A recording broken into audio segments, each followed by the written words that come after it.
Hello, hello. சரி, number note பண்ணிக்கோமா.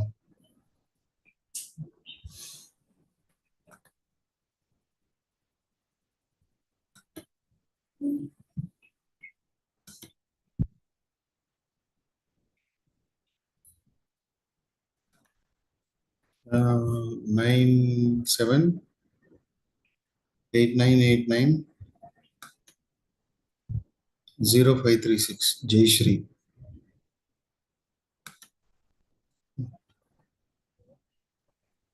எதுமா? அவங்க பண்ணுவாங்க.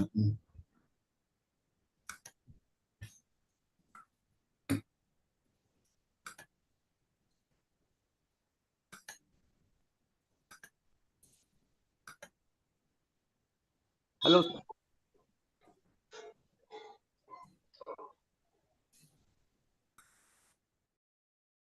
Sundil.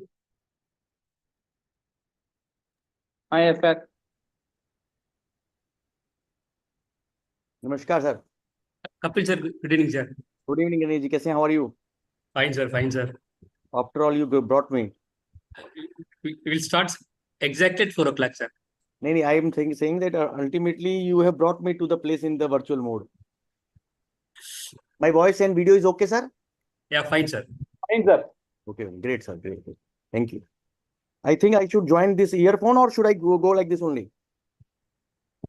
As per your wish, sir. Okay.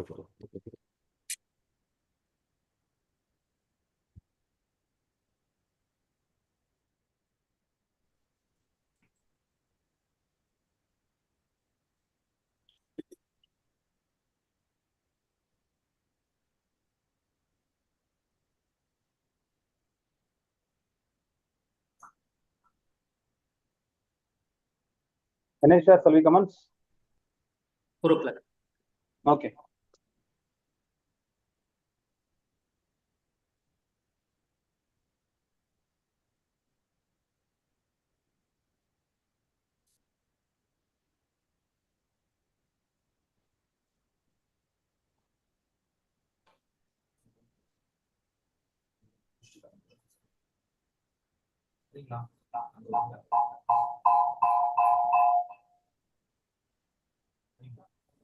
Yeah, you start. Jay. Yes, sir.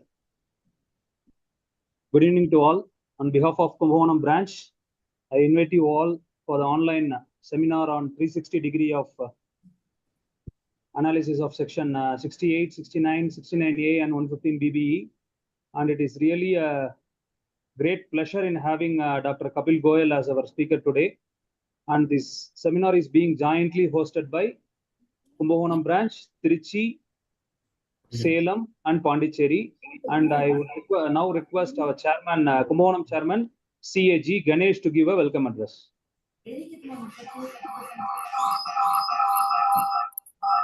Sir, request all participants to mute your microphones. Sir, yes, Ganesh, sir, you can take. So, respected speakers of the day, CA Advocate Kapil Goyal, sir, Honorable Chairman of the Trichy, Pondicherry and Puducherry and Salem branches of SARC of ICA, management committee members of the respective branches, my professional colleagues, good evening. It gives me an immense pleasure and privilege to extend a warm welcome to each one of you for attending this seminar, this online seminar on highly relevant and sensitive topic, a 360-degree view in taxation of unexplained income, section 68 to 69D, coupled with 115 BBE, organized by the Kumbhakonam branch of the Institute of Chartered Accountants of India, jointly hosted by Trichy, Puducherry, and Salem branches. We are truly honored to have with us today CA Advocate a well-known expert in taxation and litigation. He is popularly known as the machine gun in professional circles for his fast and a sharp style of presentation. Good to have him with us today to share his valuable knowledge and practical insights on this important topic. In recent time, many professionals have encountered instances where assessment orders are passed without not due to default, but due to non-responsiveness of the assessee, often caused by the ignorance or failure to regularly check a digital communication. So in this scenario, I think we sincerely hope today's session will offer a valuable clarity on key issues, whether the digital communication sent to the email ID registered on the income tax portal or to the authorized representative email constitute a valid service. The second thing, how faceless assessments are increasingly treating bank credits as unexplained in the absence of timely replies, and what practical precautions and documentation the professionals must adapt to safeguard their client interests.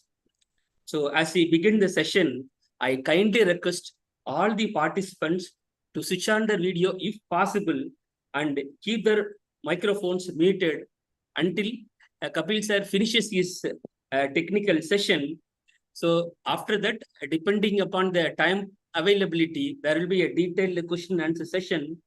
And I think all are resolved either during today or by email within the next couple of days. So once again, I heartily welcome our respected speaker and all our enthusiastic participants. Let us make this evening productive, insightful, and enriching for our professional journey. Thank you. Thank you, sir. Thank you, Ganesha. Thank you very much. And I request Chairman of Salem Branch, CA R.M. Veerappan, to give an introduction to our today's speaker. Thank you, sir. Thank you, sir. Sir, welcome, sir. Mr. Dr. Kapil Goyal, advocate practicing lawyer at Supreme Court, High Courts and Tax Tribunals. Mr. Goyal, sir, is a commerce graduate and qualified chartered accountant and a fellow member of ICAI. Recently awarded honorable doctorate degree by Rajasthan or Jaipur-based JECRC University for contributions to his academics. Mr. Goyal is a specialized lawyer in indirect taxation litigation. Mr. Goyal, sir, has argued some landmark cases at high courts on wide-ranging issues of reassessment and search assessments. Till now, more than 2,000 cases have been represented by various judicial forums, including High Court and ITAT.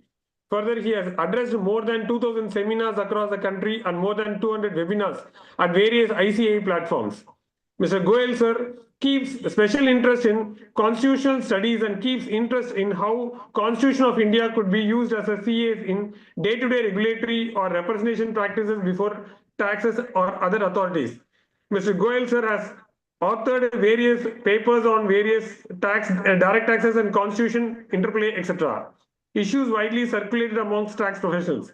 Mr. Goyal, sir, is taking keen and active interest in spreading and sharing updated knowledge on latest jurisprudence of direct taxes. With these few words, I introduce today's speakers. Thank you, sir. Thank you, Veerappan, sir. And Dr. Kapil, sir, it is yours and you can take the session. Thank you, Sarthi ji. G. Ganesh ji, the chairman of the Kumbakonam branch, Veerappan sir, and all the participants who are with me in this virtual colloquium organized by this Kumbakonam branch. Ganesh sir has taken pains to coordinate with me, and all the branches who have joined, my regards and pranam to all my fellow and senior colleagues, professionals, and my brothers and my sisters. As Ganesh sir was giving some, some kind of flourish or blissful introduction, like Kapil Goyal is known as like this and machine gun, etc. I take it in healthy sense, sir, but I'm telling you, I am a very small and a weak man. See, you people can see me in any perceptions. It is your love and affection, but I can't match it. And come to the level of the same feelings. So, Ganesh sir, this topic section, you told me otherwise to speak to on that non-resident conference. The discussion started from there to make it public. I could not come there because of some family health issues, etc. My special child is there. So, but I'm really very happy and pleased, sir. For me, as a chartered accountant, though maybe I'm Virappan sir, I'm practicing as a lawyer, but I always say with all humility at my command that I'm a proud chartered accountant and I am a blessed chartered accountant and I am a loving chartered accountant by my fraternity. Last week, when I was speaking in the Institute's Direct Tax Conference, I was again, always, Ganesh sir, it's a matter of privilege that 6,000 participants were viewed with me, my seminars. So that's a blessing, and I don't know how to speak. Even today, I have a feeling I am still to learn how to keep my thoughts. But it is blessing of the CA profession that they treat me as their darling, but I don't know too much about it. And this topic, section 68 to 69D, and you were talking about some issues, I will definitely try to touch upon it, that digital communications and the challenges in faceless assessment on this aspect. Two things you have pointed out. So, Ganesh sir, I have noted digital communication and during the course, I will take it. So, what is the reason, Mr. Virappan sir and all of friends, that section 68 to 69D and 115 BBE, this is the section 115 BBE. It makes this entire thing, before I come, I want to just recapitulate or recite one Abdul J. Kalam Sahab, what he used to say, and it is apt for today's discussion, Ganeshji. And I have marked it. When there is righteousness in the heart, you can note, when there is righteousness in the heart, there is beauty in the character.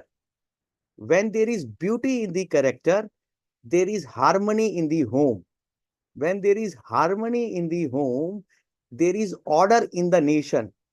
When there is order in the nation, there is peace in the world. Quote Abdul J. Kalam sir. So it starts from righteousness in the heart and beauty in the character. Now you contextually analyze it in context of section 68 to 69D and 115 BBE. And our great revenue authorities, I'm sorry, I'm a bit critical at times, please pardon me. But the way they are using these sections, sir, it leaves much to be desired. These sections are used, Ganeshji, by faceless assessment and other JAW assessment, judicial assessment also. In some kind of, I can say with all humility, that in some light-hearted, casual manner, that if something is not fitting somewhere, apply section 68, apply 69. It is the mental, you know what I'm saying. So Abdul J. Kalam sir, righteousness in the heart. So if you have no righteousness and other person, I marked it. Martin Luther King Jr. says, and it's very, very interesting, Ganeshji. I found it in a very interesting book, an article written by Justice Joy Mala Bagchi, the Supreme Court judge. And in that, the Lordship has quoted Martin Luther King in a context of judicial ethics. Quote, cowardice asks the question, is it safe? Expediency asks the question, is it politic? Vanity asks the question, is it popular? But conscience asks the question, is it right? So what matters, sir? Conscience and rightness. So I believe one cannot take a safe view, one cannot take a politic view, popular view, but one take a consensus right view. So this Martin Luther words also are a posit in my section 68 discussion today. See, Ganesh, there are various types of income. If I classify it, start to make the discussion more, what you say, attractive in the sense that how many types of income are there in the Income Tax Act? So one can say there is normal income. Normal income means like salary, house property, business head, capital gains, other sources. Am I right? 5 heads. Now there is special income. What is special income? Now this special income is section 68 to 69D in my words, which is called as unexplained income, which is different from normal income. Now, once you are in special income, there is a special rate section also, 115 BB. But the income tax structure is like this, sir. First, you have to see whether a receipt is income, taxable income, and it is taxable in which head, sir. You have to first go step by step, that you have to find what is the income, whether it is chargeable to tax, which is the head in which it falls, if it can be classified. And if it is unexplained, then it can come in 68 to 69D. Now, you know, Ganeshji, when you have to first check the head of taxation, in which head a particular income can fall, there are 5 heads of taxation. There are very important heads: salary, house property, business, business income, capital gains, and other sources. Now, these incomes are taxable at the normal rate. Why they are normal income in our? What are the rates on which this income is taxed? Ganeshji, this income is taxable and the slab rate, the normal income. Now, you can all unmute yourself, Ganeshji. So, if this income is to be taxed, 5 incomes, 5 heads, they are normal income. They are taxed as per the normal slab rate, applicable rate. Yes, sir. But if you come in section 68 to 69D, the rate of tax shoots to 60% plus interest, plus penalty, etc. So the rate is on unexplained income is how much? Around 78 something, sir. No, sir. It will also go beyond that. If it is after 2-3 years, then the interest, this will outweigh the income. On arithmetics, it can depend on the case to case. Yes. But what I'm submitting is, I'm giving a picture, macro picture, broad bird's eye view, that if you are taxed as per normal income, slab rate, what is the tax position? What is the amount of tax you have to give? And if you are taxed in the special income 115 BBE, 68 to 69D, what is the amount of tax which you have to give? First, you have to appreciate it. There is sky-wide difference between the earth and sky. The difference between the earth and the sky is the difference between normal income and special income. Why? I again say, because if you are in normal tax, you have to give normal slab rate. But if you are in 115 BB, then the rate will be, as you also say, 80%, maybe to crossing 100% if it is interest is more. So, and kindly take a mathematical example. If supposingly a person is there who is a commission agent, facilitator, conduit, helping a person in the business transaction, his income is commission element. Now, let us take a case, Ganeshji. There is a case where a commission agent is making sales on commission basis. Let us say 100 rupees is the sale and commission amount is 5 rupees. Now, he is offering 5 rupees in his return, that assessee. Department says, prove the sales which you have made on behalf of your principal, for whom you are agent. Now, let us take a case, a gross case, where department says you are not able to, the commission agent is not able to show who are the person who have bought the goods of principal, that is the concerned buyers. Now, what revenue says in a gross case, they apply in the hands of commission agent, section 68, etc. I'm using the word 68. Sometimes they use 68, sometimes they use 69, sometimes they make it as ambiguous as they don't know which section. So 68 is applied in the hand of commission agent on sales which he has made on behalf of somebody else. That is 100 rupees in our example. Now, what will be the tax liability on this 100 rupees, sir? Sales in the hands of commission. This 100 rupees, 70, 80 rupees. Now, the person who is earning 5 rupees commission, he is assessed in section 68 on the sales, and see the kind of picture which is created. Can you say it is absurd? I don't know it is absurd or what is it is. 100 rupees sales treated as commission agent income under 68 section, and 115 BBE is applied. And tax of 70, 80 rupees is asked. God save that commission agent, sir. You are rightly smiling. If this commission agent is getting the demand notice of 80 rupees, what will be the position, sir? So, this is the difference when 115 BBE, or for that matter, section 68, etc., on which 115 BBE is based, is mechanically and lightheartedly applied. I give a second illustration, sir, just to keep the point in perspective. Supposingly, and it is very, very common nowadays, supposingly a person is there who is into the business of sale, purchase of goods. We took the example of commission agent. Now I'm taking the example of a person who is a trader. Now let us say, Ganeshji, a person is there who is purchasing the goods and selling the goods. 100 rupees is the purchase price, let us say total purchase, and 110 rupees is the sale amount. 10 rupees is his profit. Now, what department says, sir, kindly note.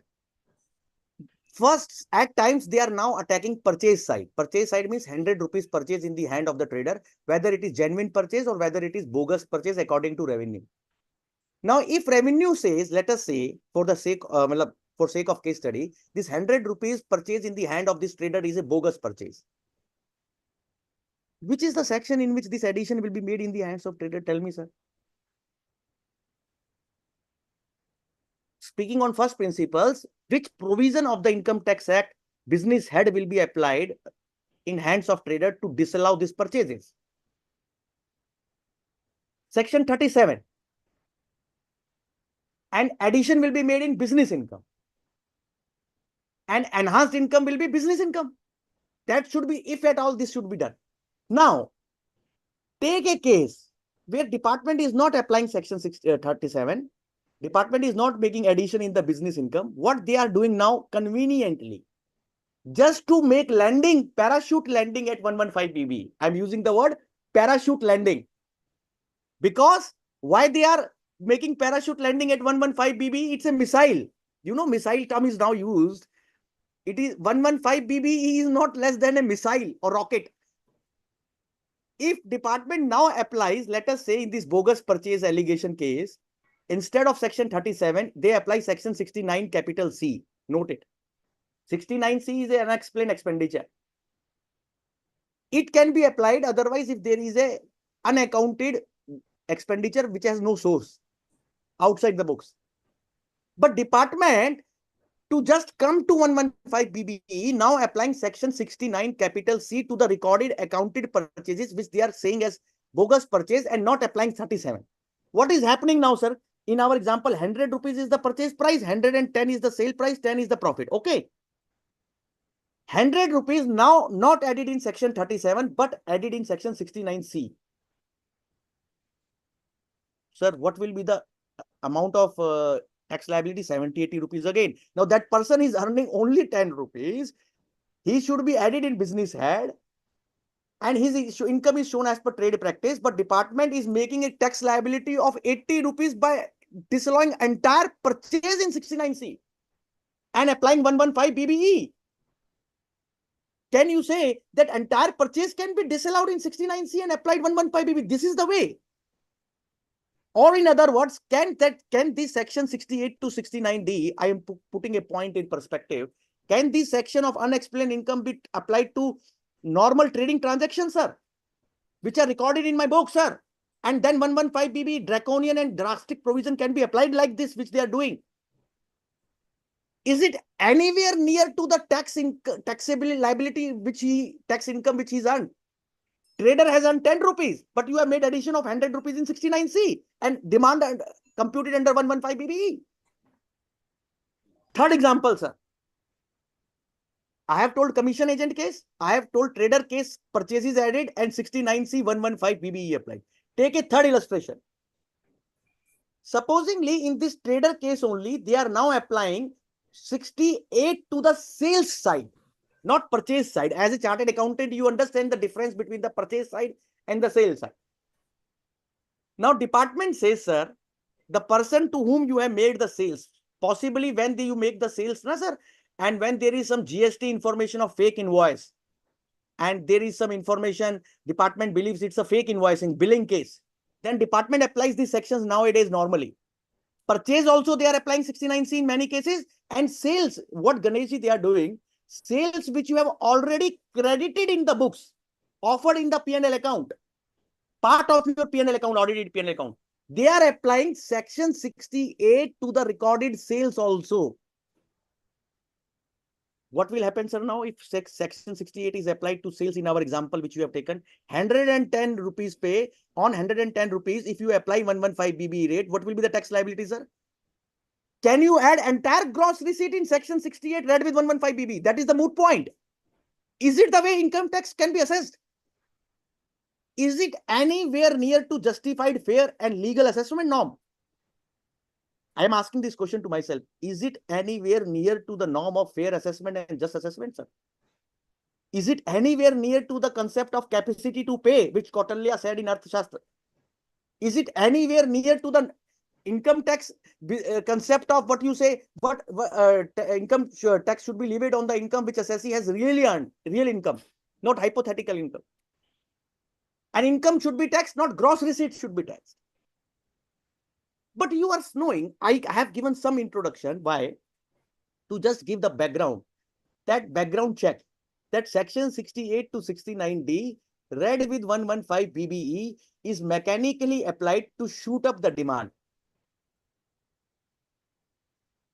You can tell me any reason why they are applying 115 BBE like this, sir, to the trading transactions, recorded transactions, to the sales and purchase in the books? Why? What is the reason for their attraction to 115 BBE, attachment to 115 BBE, the revenue authorities? What is the reason which the revenue authorities are so much enamored and attracted on section 115 BBE? To meet the targets. Sorry. And it is official now, sir. You know, if you are going by normal thing, you are having an X liability, income tax demand. But if you are applying 115 BBE, then the demand goes so up and it takes you near to your targets. Next point. What I have observed in my practical experience of these sections, which I have two sections work Ganesh nowadays, 148. You asked me now what you can speak, Mr. Goyal. I gave you my two section on which my bread and butter is based, Kapil Goyal, lawyer. Section 60, I'm telling you fairly, I am working on is target on what is raised or what is collected. Is target on what is raised or what is... Sir, Ravi Shankar, sir. Sir, Ravi Shankar, sir, saying what is raised or what is collected. Sir, you can understand in the manner in which your good self is perceiving it. I can just make it out humbly like this, that this section is used by the revenue authorities just to create the demand more and more and to keep a pressure on the taxpayer and to show that there is so much tax liability with due respect. And that is what courts, and you know the concept of high pitch assessment. Even it is not high pitch, Ganeshji, when you apply 68 and 69C to recorded sales and to recorded purchases, it is not even high pitch, it is much more than high pitch. High pitch assessment has its definition that income is assessed multiple times the written income. But it is not multiple times. You are assessing almost equal to gross receipt, and that too as unexplained income, which is totally against the all canons and aesthetics of the taxation. Can gross receipt be my taxable income under section 4, the charging section, under the preamble to the Income Tax Act? Or Income Tax Act philosophy is to tax the gross receipt or the income element. So it is not even high pitch assessment. It is totally, and I'm short of phrase to nomenclate this kind of assessments where you are applying to recorded book sales and purchases, section 68, etc., 115 BB. I have no word. I'm short of words to classify it, sir. I hope you are getting.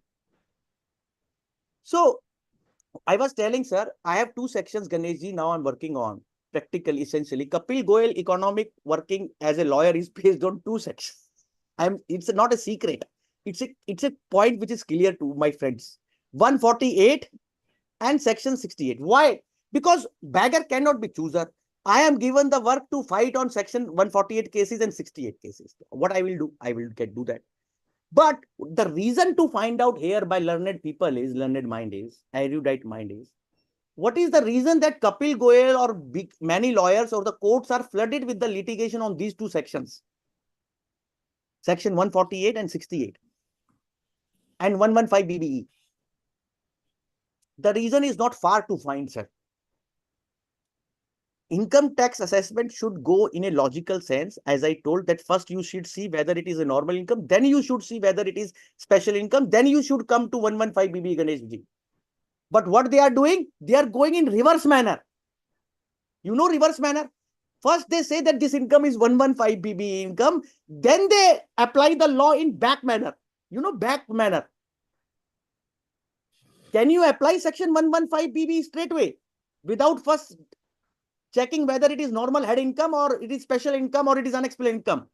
Can you make a parachute landing directly at 115 BBE? You know, in our earlier days, when we used to file ITR, and nowadays I don't file ITR, but you people will appreciate. One businessman came to our father's office. He's a tax lawyer. He says, please, Mr. Goel, file my ITR. My father asked, what is the income, sir, which you have earned? Tell me. He says, no, I am not telling you the income which I have earned. I am telling you the amount of income tax which I want to pay. Accordingly, you can compute my income on the basis of the same. You understood?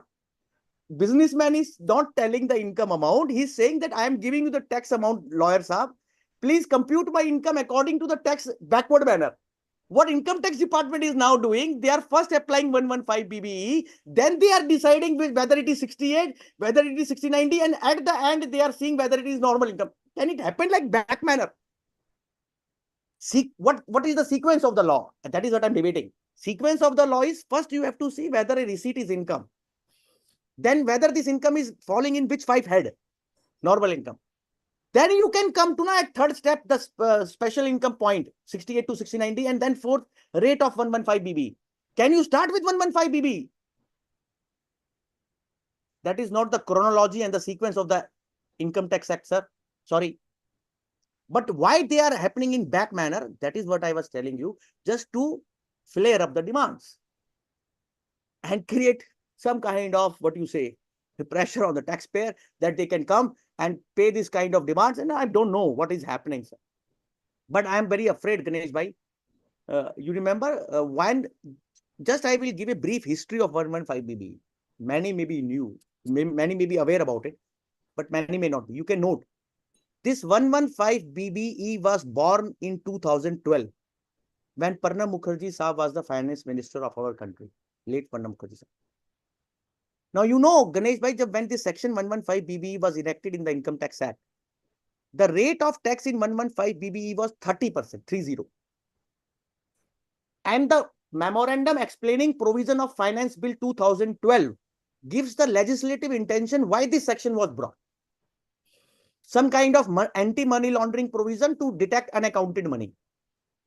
Please note, the section was brought into the law by the legislature, given wide explanatory memorandum Finance Bill 2012 that to curb unaccounted money and money laundering.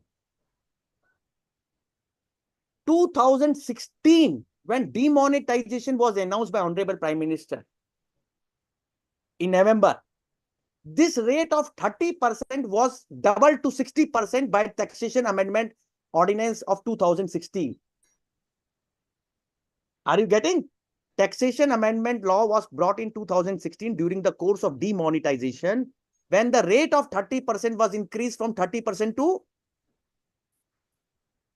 60%. Now, this 60% doubling has made it very, see, there was no change in section 68 at any time. Only there was an introduction of rate provision, 30%, and which was later enhanced to 30 to 60. I am just underlying, Ganesh bhai, that there is no change in section 68 to 69D basic underground. What is in rate of tax, there is 30%, which was originally, now it is 60%, 60. Now, why 60% was brought? When demonetization was announced, it was felt by the parliament. The reasons given in the statement of object and reason, SOR, I say, statement of object and reasons behind taxation amendment of that law of 2016, that people are depositing their unaccounted cash in the bank and they are claiming it as their normal income and pay 115 BB income, and 30% they are paying. Government thought there should be inbuilt penalty in this 115 BB. So inbuilt penalty 30 was increased to 60. When 2016, to attack the deposits and black money in the bank accounts. That is the reason given in the memorandum of Taxation Amendment Law. The amount of deposit, Ganesh bhai, in the demonetization. Now, kindly tell me, you are in which year now?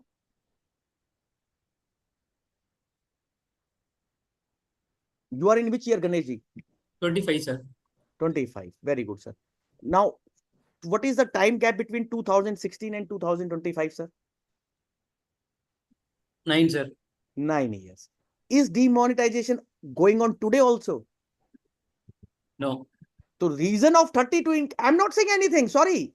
Reason of increase from 30 to 60, I'm making it very humble, that 30 to 60 was increased to address the black money or the deposits during the demonetization. I am asking a question to myself also, that whether demonetization is today also going on after 9 years. So why not this 60% rate is now 30, why it is continuing even today 60%? So my friends, I have got some understanding that entire 115 BBE's circle, many cases are, if I give another angle, perception, I was noting it. Many cases which are assessed by the income tax authorities, Ganeshji, where the income tax authorities have not applied 115 BBE, the assessment. You know, many people are lucky, or many assessing, I would say, or more better, many assessing authorities are fair. They don't apply 115 BBE and 68 like that. There are authorities who may not apply. But there is a third eye. There is another angle, climax, anti-climax. Revenue, when assessment is happened, 143.3, 144B faceless assessment done, no section 68 applied to the assessee's case, no 115 BBE applied. CIT Sahab, the great Commissioner Sahab, in section 263 power, revision power, is interfering in the assessment to apply 115 BBE from the back door. Sir, I have lot of cases, sir, and in Madras, Chennai, everywhere, where people's assessment gets complete without 115 BBE, and our commissioner, worthy commissioner, sir, believes that it is to applied in 115 BBE. 263 revision is done to apply 115 BBE. Are you getting my point? So that's why it is also practical. And second point, many cases are reopened under section 148, which is department's nowadays favorite section, because many cases are not scrutinized. Many cases are directly reopened under 148, reopening.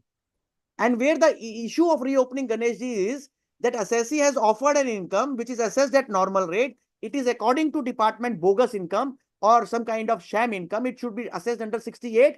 So to apply 115 BBE from the back door, 148 is done. Reopening is done. 263 is done. 148 is done. And in some cases, 154 is also done. Can you imagine? Rectification. So 148, 263, 154. So the utility point, I don't know, many chartered accountants in the South will also fail that this section 115 BB is horrendously used. I have given background on it. I have made some bullet points, Ganesh bhai, that what is the, about this, all these 5 sections, 68 to 69D. And at the outset, some people may have interest to know, in the income tax bill, which is the 2025 bill, what is the corresponding section 268 to 69D 115 BB? Please note. Section 102 to 1, this is very interesting. That one can have a point of apprehension that Mr. Goyal, what is the change in section 68 to 69D vis-a-vis the new income tax bill of 2025? To address this point, I am making a submission that section 68 to 69D corresponding provision in the income tax bill 2025 is section 102 to 107. 102 to 107. And provision corresponding to this draconian section 115 BBE, it is same provision is made 195. Note it, 195. So Ganesh bhai, they are not, I was thinking in lighter side, whether they are now diluting 115 BB in the new bill, they have made it same. It is not good according to my humble submission, sir. It means if you are making a so important change and so many high court and court rulings have come, then the section should have been rationalized, keeping in mind the judicial thinking. But to my surprise, 102 to 107 is the corresponding provision to 68 to 69D, and 195 is corresponding to 115 BBs. So what we are discussing today has a very serious significance. It's not merely an academic dialogue here. It's a very serious practical issue, and department is hell-bent to apply 115 BBE in all cases. Wherever they find chance, they apply 115 BBE. They apply 60. I have given illustrations, I have given bullet. Now,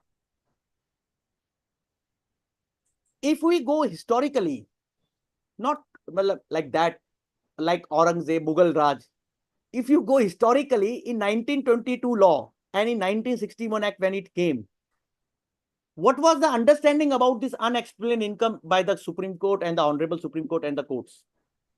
It was stated, Ganesh Bhai, that if there is some credit in your books and you are taking credit, supposingly I am taking a loan, Kapil Goyal, from Mr. Ganesh, then credit is coming in my books in your name. Then Kapil Goyal is supposed to tell your identity, nature of the transaction and source of the transaction. That is basic evidence law. Behind this section of 68 to 69D, I want to bring a point to focus. Please, all of you can take note of it. I have given in my paper also, but I will explain it. That's very critical for today's seminar. The concept of burden of proof and onus of proof.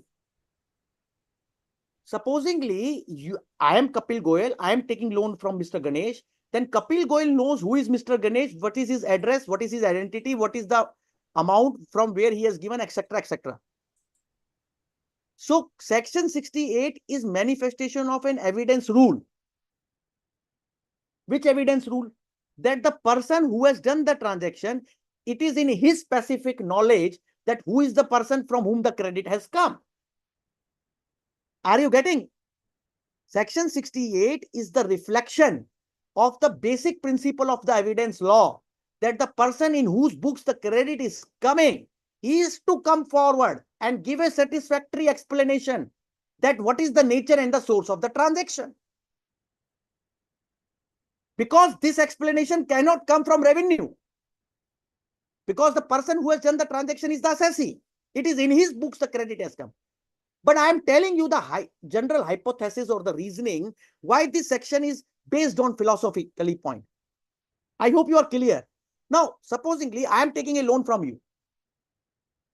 And Kapil Goyal is the person who is the borrower and Mr. Ganesh is the lender. Loans happens everywhere, sir. It is not like this, that department assesses section 68 to loans specifically differently North India and South India. I am telling you, department is very common approach, Ganesh Bhai, on lighter side. Department is applying all these sections in entire India in one manner. That's a beautiful thing. Anyhow, what I was saying, Kapil Goyal took loan from Mr. Ganesh. Kapil Goyal assessment is going on in the faceless, let us say. Now, faceless is challenging sometimes. You are not able to see the face. You are not able to have the demeanor. You are not able to understand the emotions, etc. of the person who is assessing you. And you have video conferencing, but black there. So, Kapil Goyal taking the loan from Mr. Ganesh and Kapil Goyal loan borrower assessment going on in the faceless. What is Kapil Goyal supposed to explain to the faceless assessing authority? FAO, FAO. FAO is faceless assessing officer. We say it popularly FAO. You know FAO, JAO. Faceless assessing officer FAO, jurisdictional assessing officer JAO. FAO. What is FAO asking Kapil Goyal? Kapil Goyal, faceless assessing officer, is asking, Mr. Goyal, you have taken loan from Mr. Ganesh. Kindly tell us who is Mr. Ganesh. Where from? I gave the confirmation of Mr. Ganesh. I gave the bank statement of yours, sir. You are very kind. You gave me loan without interest. In my assessment, you helped me, Mr. Goyal. You are a person who is academical value. So we gave you loan without interest. You are a nice man. I took loan from you without interest. My income tax officer asked me your identity, credit worthiness, and genuineness.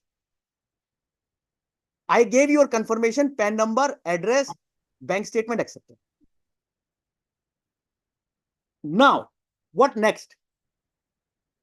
There is a twister. You must please note, in section 68, Wide Finance Act 2022, there is a proviso inserted.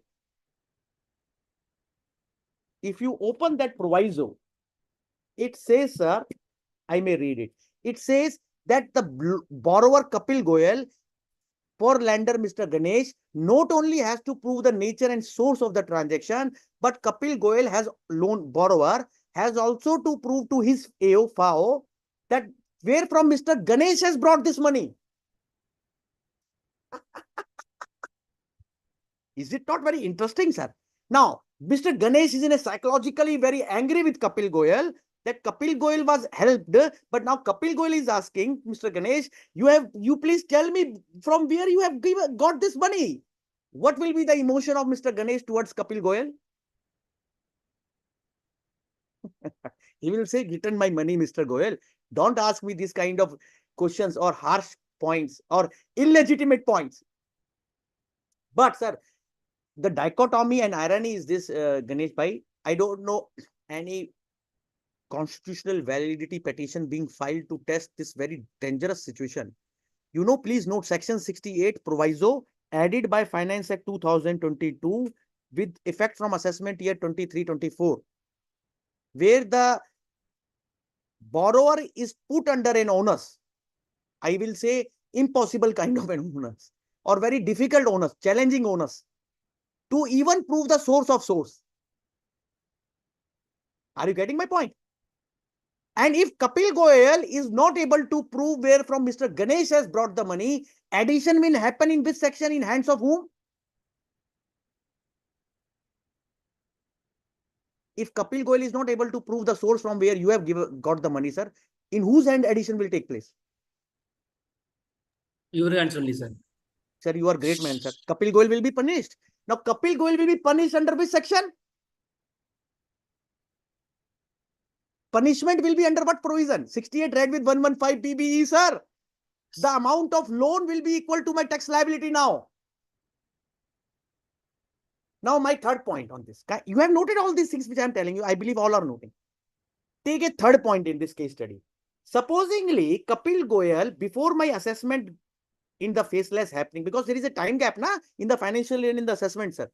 Now, before my assessment takes place, Ganesh Bhai, I have already returned this amount to you, repaid. Will it change the complexion of the situation? There is a very serious issue today. I have to bring it. Whether repayment of the loan will have any bearing on the applicability of section 68 read with 115 BB? Question mark. Please note. Hundreds and thousands of people, when they take loan and they have the purpose particular time, they give it later on repay. Now, by the time tax assessment, final assessment takes place, the loan is already repaid, Ganeshji. Whether it has something to do with the applicability of 68, that is the question I'm posing. Because if it is not, let us take a scenario, it is not considered. But then what will happen? Already I have given you the money by check. You have given the money by check to me. I have repaid it by check to you. And Kapil Goyal is now assessed in this proviso, draconian proviso, for want of source. And tax liability has come in 115 BBE. Already, I have already given the amount to you and still the tax liability of the equal amount. So, are you imagining? 100 rupees is the loan, let us say I have taken, I have already repaid it to you. Department now Kapil Goyal hands apply 68 on the loan which is already repaid. Read with 115 BB. What will be the psychological position of Kapil Goyal? Doctor. So, sir, it's a very challenge. I hope I'm making it very simple to understand all of you that I don't know. I'm not criticizing anybody. But this proviso is couched in very wide language to section 68, loan, borrowing or any other sum. You can note this phrase, loan, borrowing or any other sum.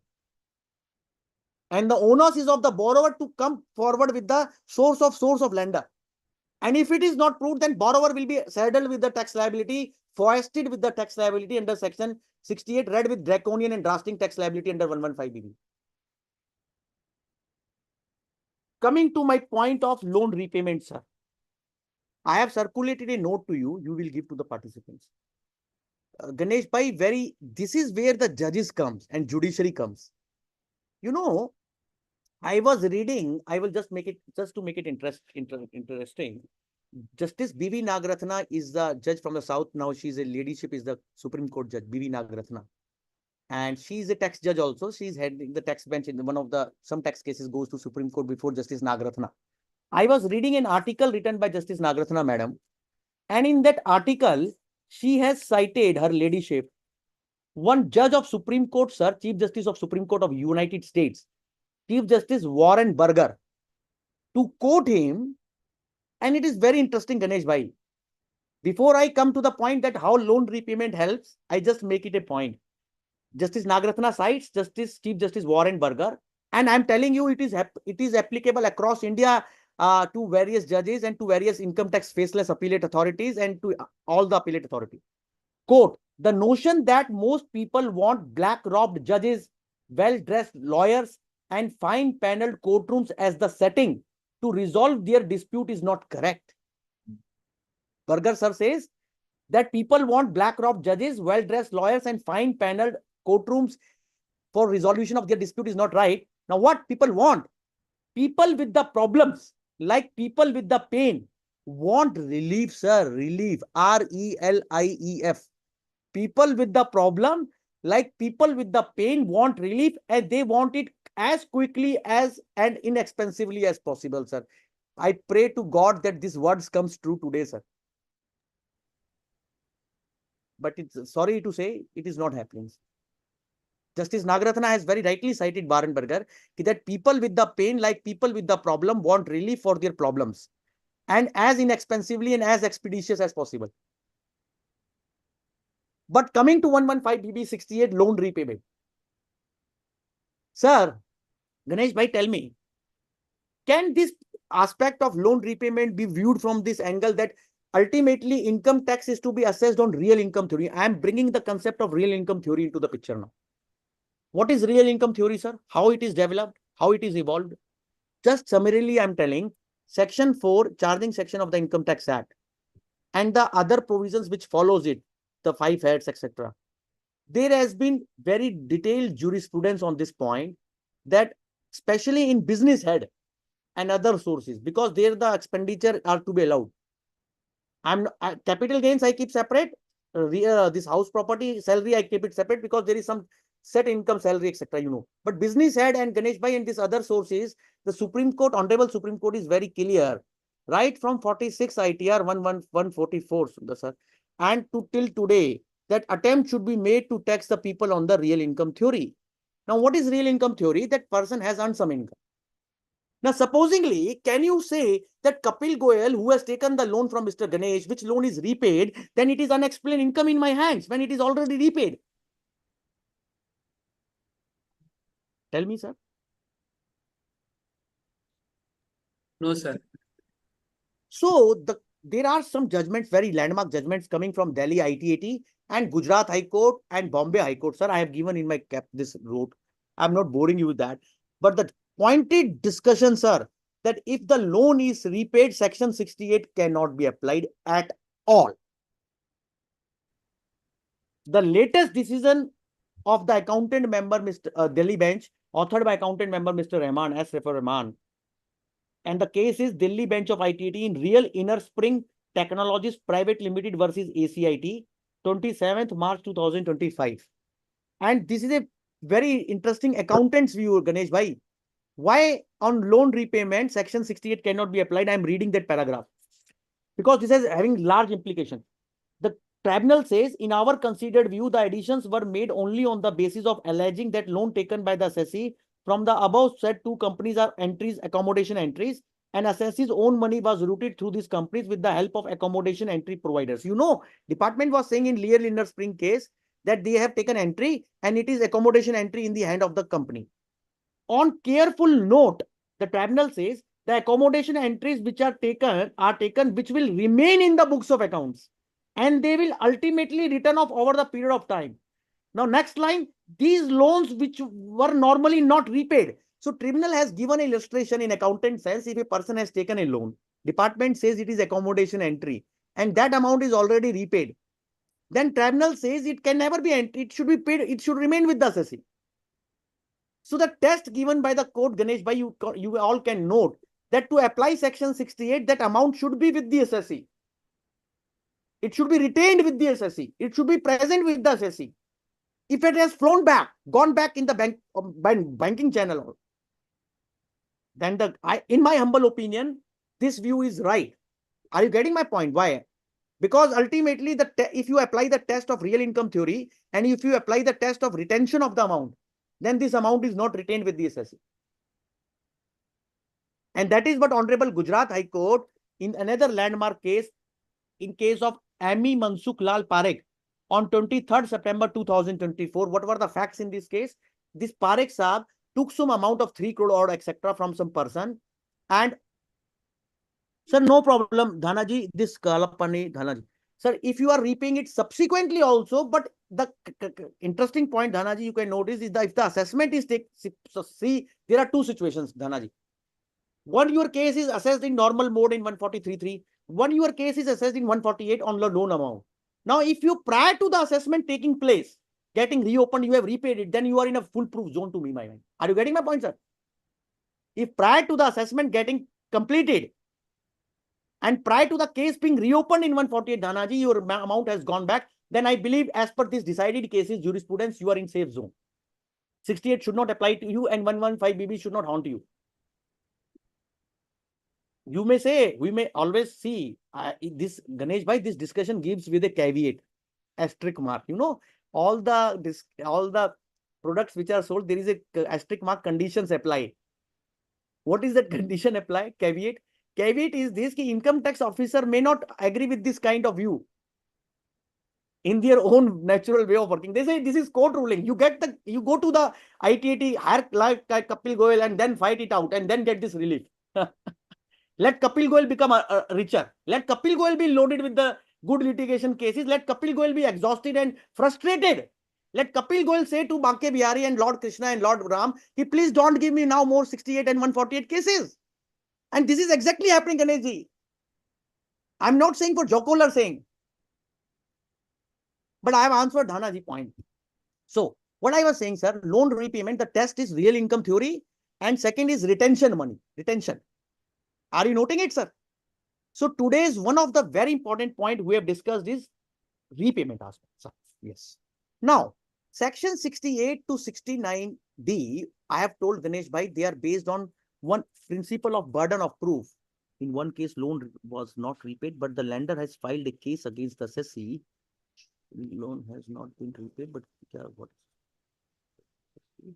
For repayment, loan is assessed as. Sir, Kumar Sahab, your case is exactly a classical case, sir. Kindly see what Ganesh bhai, what beautiful case he is saying, that Kapil Goyal took loan from Ganesh. It would have been great that my relationship with you should be very good. But at times, relationship soreness comes, hostility comes. You are not happy with Kapil Goyal behavior because I am borrower, you are lender, sir. Now, lender is not happy with borrower. He says that lender has sued borrower in the court of law for repayment. That is what he's asking. Sir, this aspect of sue itself proves the genuineness of the transaction beyond doubt. Are you noting, sir? Ganeshji, if the lender sues the borrower in a court of law for repayment of the loan, to my humble and limited and little understanding of the law, it is total foolproof case that you have proved nature and source of the transaction, sir. Are you with me on this? And these are the classical case which he has said. So see how it, sir, a person is suing me. I am the my assessment goes on. How it can happen that it is my unexplained income when you are suing me in the court of law and case is going on? And this is the typical way income tax department functions, sir. Sorry. Anyhow, Kumar sir, I am very happy that you pointed it out, sir. This is why this section 115BB is like sometimes I say, I have told it, my drastic, draconian, confiscatory, expropriatory. It is like this, whatever you have in your pocket or not having anything in pocket, give to department. So repayment, is it clear, sir? I was on the point, Ganesh bhai, now that these sections are based on concept of shifting owners. Now you all have to understand. Sir, see this. I was telling you, Ganesh bhai, this point will be very hit that all of people are joined. See, if the loan is repaid after the assessment is opened, that yes, also then also you can take a point. Ultimately, the test of retention and real income theory should be applied. Are you getting my point, sir? Because ultimately this amount is not with me. That is what Real Inner Spring has said. That is what Gujarat High Court and Bombay High Court has said. So what I was saying, sir, that the concept of shifting owners, you have to understand What is concept of shifting owners, sir? Concept of shifting owners comes from section 103 of the evidence law. You note this section, section 103. I will just take, Prabhu sir, your point. Just give me some moment. You can take at the end now. Because otherwise I will be flowing. Sorry. I will take your point, Shankar, Prabhu sir, in some time. If I forget, kindly raise it at the end. Honorable Bombay High Court in Prabhat Prabhu. Yes, I was on the point, Ganesh Bhai, that what is this concept of shifting owners? Please note. Shifting owners means primary burden versus secondary burden. On whom the primary burden lies and on whom the secondary, two words, primary burden word and secondary burden. Sir, section 68, you can note in simple sense, primary burden is on the person, I have told, who has Kapil Goyal, that is the person in whose books the credit has come. If you are able to discharge the primary burden and the onus shifts back on the revenue, now it's a very critical point. It's not static onus, it's shifting onus. Primary burden on the assessee in 68 section. Primary burden is discharged, Ganesh Bhai, when you give confirmation, when you give prime details in your position. Then secondary burden is on the department to show that what assessee has said in primary burden is false. Are you understanding the difference between primary burden versus secondary burden? Yes, sir. Primary burden under section 68 is on the assessee in whose books the credit has come to show the nature and source of the transaction. That is the three tests of identity, creditworthiness, and genuineness. Now, once primary burden, Ganesh ji, is discharged, then onus shifts back to the revenue that is known as secondary burden. Now, what revenue has to do in secondary burden? Revenue has to show that what assessee has given in primary burden is totally worthyless and meaningless, or what you say is without any credibility. I pose a question to all of you. Can in many cases, Ganeshji, what happens when we give explanation to the assessing authority, especially says, Sir Jayasudha sir, kindly unmute. Sir Jayasudha sir, kindly mute yourself, sir. Hello. No, okay, sir, sorry. So what happening, Ganesh Bhai, that when we give some explanation to the assessing authority in primary burden, you know how department rejects it. That's very interesting, Ganesh Bhai, to note. Please note. They reject it in a single line, saying that your explanation is not worthy. We are rejecting it without making any other inquiry. Please note, when department has to discharge its secondary burden, I am on the very critical stage of my discussion. Independent inquiry concept comes. What is independent inquiry, sir? Independent inquiry in simple words means issuing notice under section 131 summon and 133 subsection 6. Please note. 131, 133, 6 inquiry letters. To whom? To the person from whom I have done the transaction. That is in my example with you.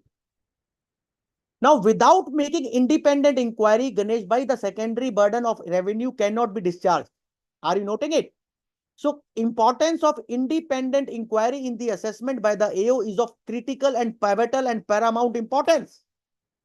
If department without making any independent inquiry, if department without issuing any notice under 133 subsection 6 and 131, on the cell, on the sitting on the folded hands like this, rejects your explanation, then Supreme Court says in Odisha Corporation 159 ITR 78, reiterated by the courts in another subsequent orders, that independent inquiry is critical, sir.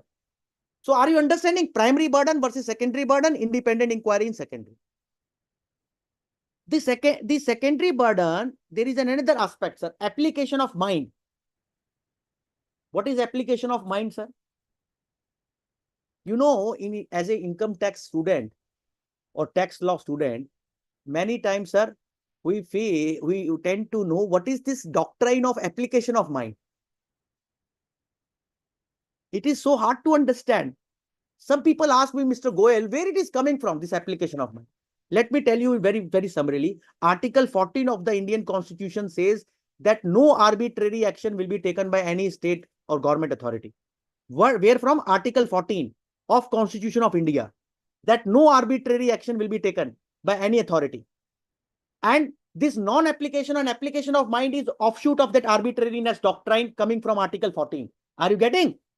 At the top is Article 14, equality protection clause in constitution law, equality protection. And from that Article 14, arbitrariness thing is coming. That something which is arbitrary cannot be compliant to Article 14. And what is arbitrary, sir? Which is without application of mind. Please note this flowchart. Article 14, this is very important. Article 14 at the top, arbitrariness at the second stage, and non-application of mind at the third stage. I'm sorry, I'm humbly telling you in the as simple manner. So if Ganesh Bhai, if any action applying section 68 and 115 BBE is without application of mind, it is not only illegal, it is unconstitutional also.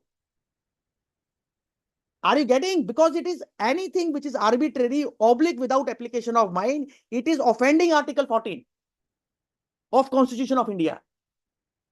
And this I am not saying, sir. You can read any book of Constitution by D.D. Basu, Durga Das Basu, P.M. Bakshi, any book, any commentary. The reality is this, Ganesh Bhai, Article 14 is many times not followed by our tax authorities. And section 68 to 69D, 115 BB, Article 14, arbitrariness and non-application of mind doctrine is very important. Let me tell you in a simple sense why this is very relevant. When you give explanation to the AO, the loaner, the borrower gives or creditor gives, this person to Kapil Goyal gives, the AO has to apply mind before rejecting my explanation, why my explanation is not satisfactory. That can come only with application of mind, na, sir? Or without application of mind. You can write in another words, I have given a judgment, landmark judgment of Delhi High Court, which has just come, Rohit Gandhi's case. This is the latest Delhi High Court order worth reading by Justice Vibhu Bhakru, who is also a chartered accountant. This is the latest order on section 68 on kind of thing on by Justice Bhakru, Delhi High Court, Honorable Delhi High Court. The name of the case is Rohit Gandhi. Rohit Gandhi versus ITO, 28th March 2025.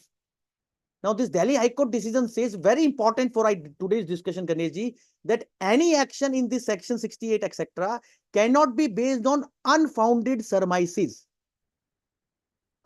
Please note this word, unfounded surmises. I am sorry, sir. And they have cited Supreme Court various rulings, Dhakeshwari Cotton Mills, Athashwari Ashwaiya, Delhi High Court has cited, and I am reading some line. It is well settled that additions cannot be made on unfounded surmises and conjectures. So non-application of mind and addition based on conjecture and surmises is very important point in section 68 and 115B. And my explanation cannot be rejected only on basis of conjectures, only on basis of unfounded surmises, and only on basis of whims and fancies, and only on without application of mind in arbitrary manner. I hope I have completed this statement, sir. So, two things, application of mind and independent inquiry. What Ganeshji they do, Madras High Court by Justice C. Saravanan, sir, in one of the very interesting order, where Madras High Court was seized with a very interesting situation regarding this section 69A, etc. The name of the case I am just telling, sir, where the concept of independent inquiry, yes, I have got. This is Honorable Madras High Court decision. M. Kumara Swamy versus ITO. M. Kumara Swamy versus Income Tax Officer, 3rd September 2024. This case, M. Kumara Swamy, the issue was this, Ganesh Bhai, that we have considered the submissions, the judgment says, made by the Learned Counsel of the Appellant and Learned Counsel for the Department. This was assessee's appeal against ITT order. In this case, Department has disbelieved the letter of the person who has given a statement in the favor of the appellant without subjecting that person to cross-examination. Now you understanding this thing. The High Court is saying Kapil Goyal taking a transaction to Ganeshji and Ganeshji giving a statement affidavit in my favor. And I filed that affidavit to my AO. Now my AO, without asking you to come, is rejecting that. So Madras High Court in this case of Kumara Swamy has very significantly highlighted that if assessing officer is rejecting the statement and the explanation of the assessee, then they have to first make the independent cross inquiries. Are you getting my point, sir? Cross inquiries, which they seldomly do, rarely do. 90% cases, what they are doing, They are making assessment in the straightforward manner, rejecting the explanation, sitting with the folded hands. And secondly, they don't apply their mind to the explanation and the document and the evidences which you file. Sir, if I am filing some documents, let us say I am filing your confirmation, I am filing your bank statement, I am filing your balance sheet, I am filing your ITR, I am filing etc. etc. Who will analyze this? Who has to apply mind on the documentary evidence given by the taxpayer in the assessment proceedings? Now, in faceless assessment, Ganesh Bhai, this is a typical standard across country. I am saying with responsibility that many cases we have seen that the faceless assessing authorities have not opened the portal reply of the assessee complete file and they have made the addition like this. Are you getting my point? Sir, faceless assessment is not the choice of assessee. Is it optional to you that you can opt for faceless? No, na. Okay. Now, I have only, sir, the other sir who is there on the screen. If I am filing replies on the portal, that is the only place I can file the replies in the faceless. Now, it is on whom to see that reply and open and download that file. I am daily getting cases and reading cases where assessing authorities in the faceless, with due respect, are not reading and completely considering my replies and the evidences along with the reply. So please note, when they are to discharge secondary owners, they have to consider and my reply in totality. They can't selectively pick my reply and selectively ignore my reply. Department is many cases in section 68 is sometimes ignoring some part of the reply and taking, because what they do, Ganesh Bhai, they go by convenience mode. You know, convenience mode. They take that reply which suits them and they ignore that reply which does not suit them. And I'm saying with responsibility, these courts have said it. And it is not Kapil Goel making the statement, it is Honorable High Court saying it. That various High Court in the country, in the faceless assessment, has come down heavily that there cannot be faceless healthy assessment system unless there is total consideration of the reply filed by the assessee on the portal, along with the evidences enclosed in the same. Sir, who will see that attachment? Are you having liberty to go to the faceless officer and provide the hard copies to them? How it will be faceless, sir? Anyhow, I'm telling you, I made a paper for myself just somewhere I was writing that what are the 360, you said 360-degree view of this 68. I also try to make 360-degree view of non-consideration of reply and its impact. You can note if an assessment is made and replies are not considered, 154 must always be moved. Please note my humble suggestion. Wherever department makes assessment, makes additions, and they don't consider your replies and evidences, you must make an end. I am confident that they will not positively consider your 154. I am confident. We know the temperament of the revenue that they, when it is to favor the assessee, 154 is not used, generally not used. But assessee is all advised by various High Court decisions when there is non-consideration of the reply, non-consideration of the material on record, non-consideration of the evidences in the explanation of the assessee, that 154 rectification of mistake apparent from record kicks in. I believe I have given some view to sir secondary owners, independent inquiry, application of mind, and third, this consideration of my reply and evidences. So Ganesh Bhai, this section 68 to 69D, I was, this is clear to you, sir, shifting owners point and secondary owners point, primary owners point. Okay. Now I come to the third point, sir. Some people, we have a case where order gives direction to assess as long-term capital gain, but computation isn't. Now this, Prabhu sir, what you asked is, let me take this query of you. See, sir, there is a very interesting point, Ganesh Bhai. Section 68 to 69D, you can please note on a piece of paper, I'm telling you a very another preposition which is having very wide applicability. You know, various faceless assessment, when they have taken place, I will ask you first, have you got the show cause notice in the faceless where department has fairly told you the provision in which they are going to make the addition in this section 68, etc. I repeat, that department, when they have made addition in section 68, etc., whether they have first told you in the show cause notice that they are going to apply this section 68, this section 69, this section 69A, B, C, D. In the show cause, in the faceless assessment, show cause comes, na? But in the show cause, I'm asking whether the section is spelled out clearly. Many times in the assessment section is not told. Just Prabhu, sir, see, this is a beauty of the income tax system, that you make computation of 115 BBE, but in the assessment and in the show cause, there is no whisper about section 68 to 69D. Please read section 115 BBE, sir.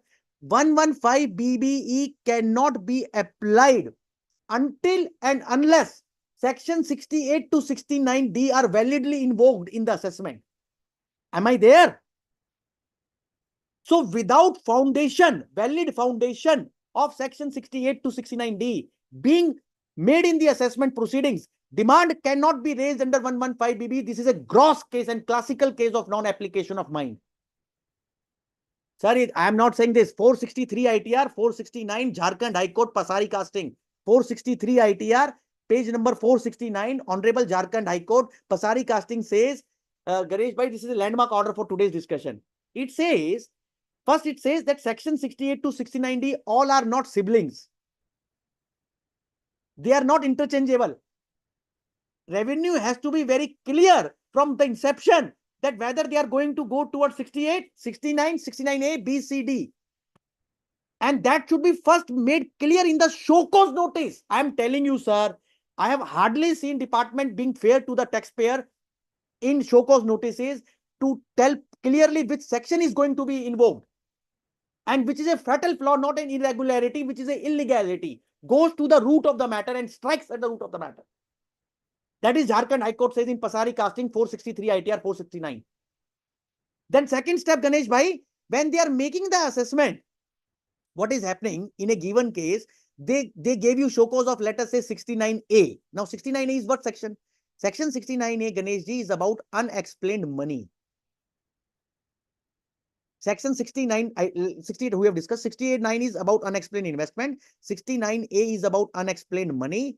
69B partly unrecorded unexplained investment. 69 capital C unexplained expenditure. You can note it briefly. Section 69 unexplained investment. 69A unexplained money. 69B unexplained partly unexplained investment. 69C unexplained expenditure. Now all these are different: unexplained investment, unexplained money, unexplained expenditure. Are you getting? So Jharkhand High Court says, the court says that first you have to make out a case in the relevant section. And if you are invoking, let us say, section 69A in the show cause, but you are, Ganesh, by making addition in the assessment in 69C, is it okay? I repeat, there has been the cases where there is no section in the show cause, no section in the assessment order. As Prabhu sir said, only in the demand notice they invoke 115 BB. That is a gross case. Without section show cause, without section assessment order, demand notice of 115 BB, total wrong. Are you understanding what I'm saying, sir? Second case, if there is some section, if there is section in the assessment order, but no show cause given on the specific section, also wrong. Second point. First point, no section in the assessment, no section in the section show cause notice, only in the demand notice, the 115 BB. That is zero. Department case zero. Second, in the show cause no section was given. In the final assessment order, first time section was spelled out. It is also wrong. Third variant. You are noting this variant number 1, variant number 2, variant number 3 now. Show cause notice says X section 69A. Assessment order says 69C. There is third variant. Sir, it is also wrong, sir. Are you following me? That first case study, first aspect I highlighted, that if there is no section in the show cause, no section in the assessment order of 68 to 69D, and only demand notice takes about 115 BB, it is totally wrong. Then I said, Ganesh ji, if there is no section in the show cause notice, but section in the assessment order, that also is wrong. Third, I told, if there is variation between the show cause notice and the final assessment order, that third point is also wrong. Take the fourth point. This is climax. Fourth is, sir, what is happening? And sorry, this is the beauty of the faceless. And I am telling you, Ganesh bhai, across country we have cases. And latestly, I have won a case also on Delhi ITT on this. See, let us say in the assessment, AO has consciously invoked one section of 69A. Yes, 69. AO in the assessment has invoked section 69 unexplained investment. CIT appeal, sir, faceless appeal, sir, in the faceless first appeal order changes the section from 69 to 69A. This is the fourth point. Can CIT appeal change the section like this? Answer given by tribunal I have given in my note, no. So 4 points I have, 4 dimensions I have given you. That there has to be complete harmony in the show cause, assessment order and demand notice in vis-a-vis the provision of 68 to 69D 115BB you are invoking. Are you getting? And 115BB cannot be directly invoked in the demand notice without proper foundation in the assessment order, sir, and the show cause. Sir Ganesh bhai, there will be 90% of cases which will be in breach. I'm telling you. You were asking a thing, Mr. Goyal, when the department makes communication in the faceless in the digital mode, what is the precaution which the taxpayer should have? I am telling you, sir, humbly, that is a very small point. The more important point, Ganesh bhai, is this procedural fairness. Note this doctrine of procedural fairness. What is procedural fairness? This is not a simple doctrine. This is again coming from Article 14 of Constitution of India. That all authorities working under the Indian laws have to make actions which are procedurally fair. Can you invoke 115BB kind of draconian section and 68 to 69D in the procedurally unfair manner? Sir, this is happening in almost every second case.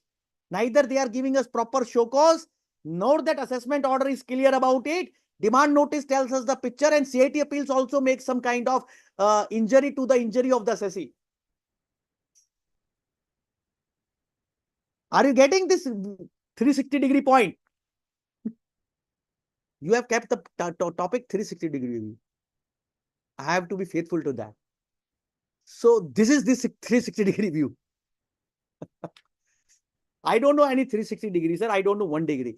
But I'm telling you, all respect, that this department is very unfair procedurally, with due respect, that they don't tell. See, there is a what you say, there is a healthy requirement in every law to give.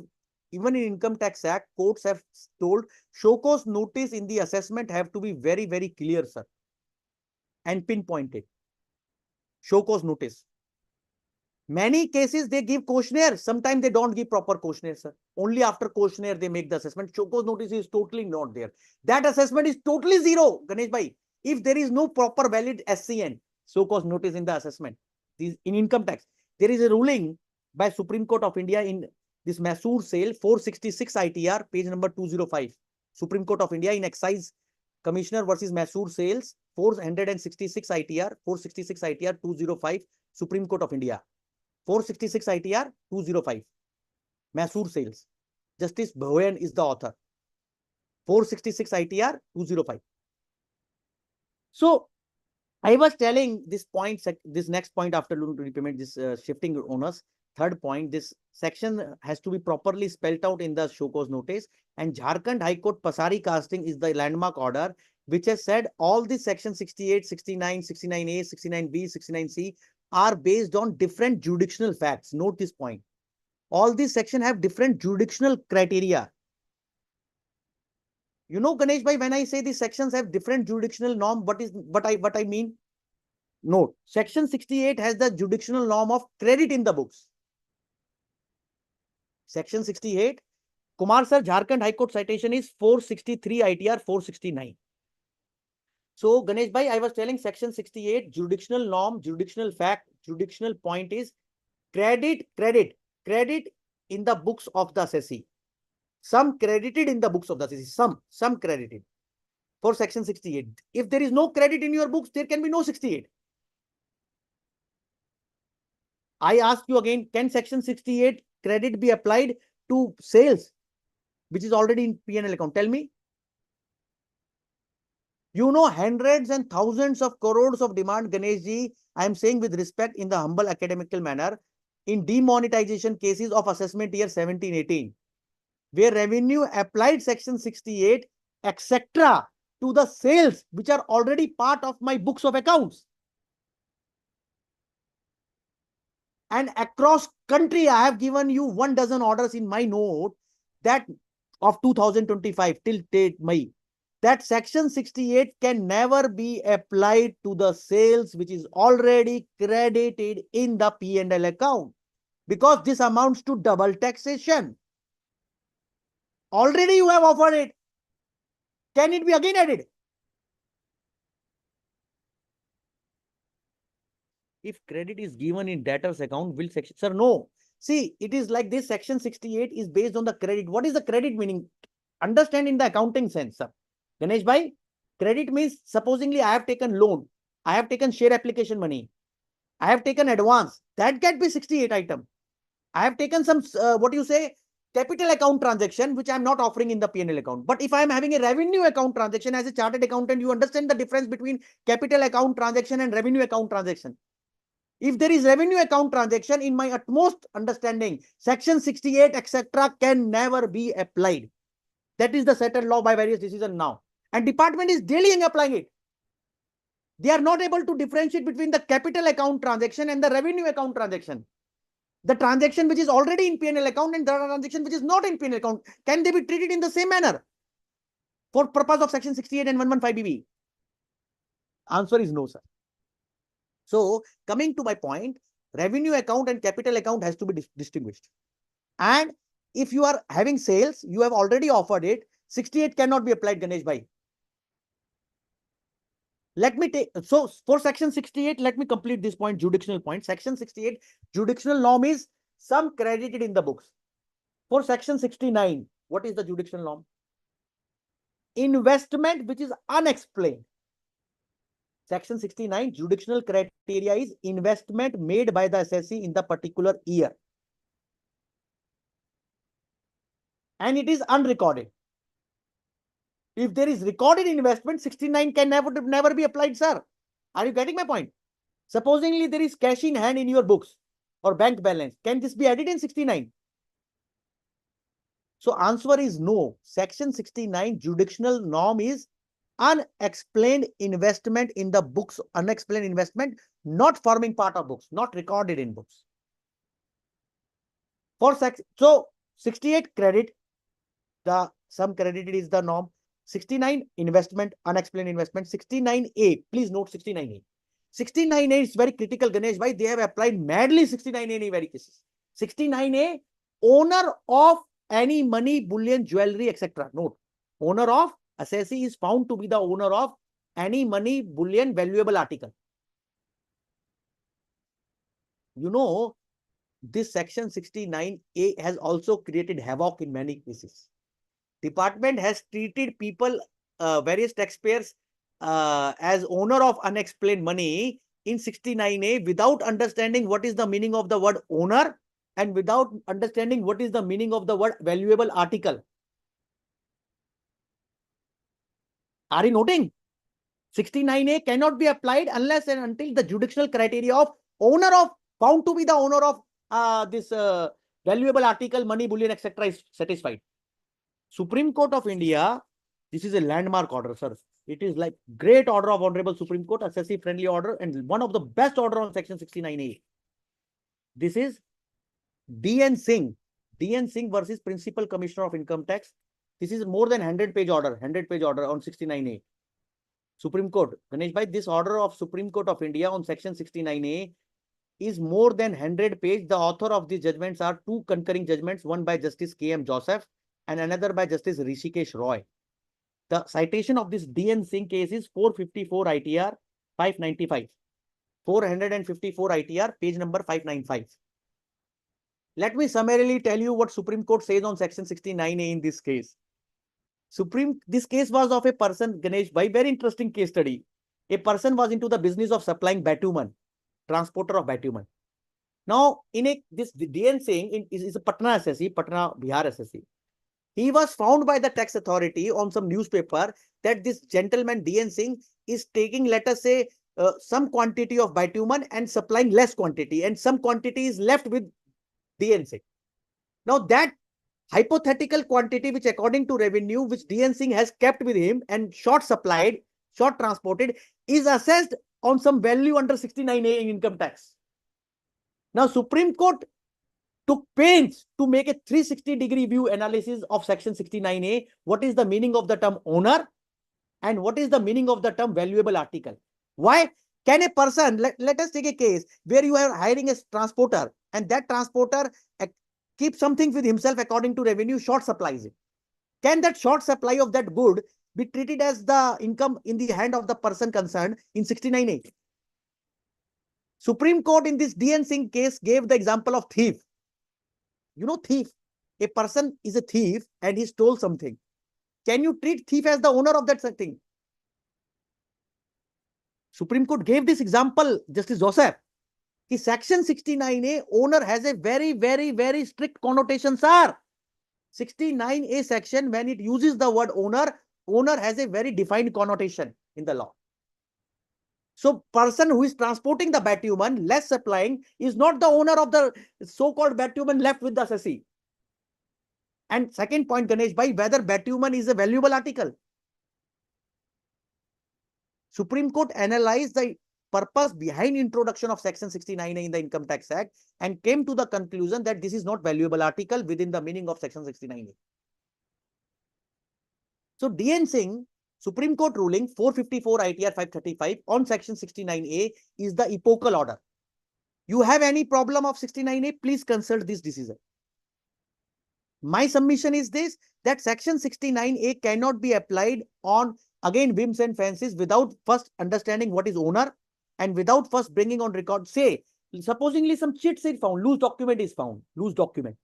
You know, some documents are found in search and survey. And department on the basis of documents only is treating the assessee as owner of money. Can it happen?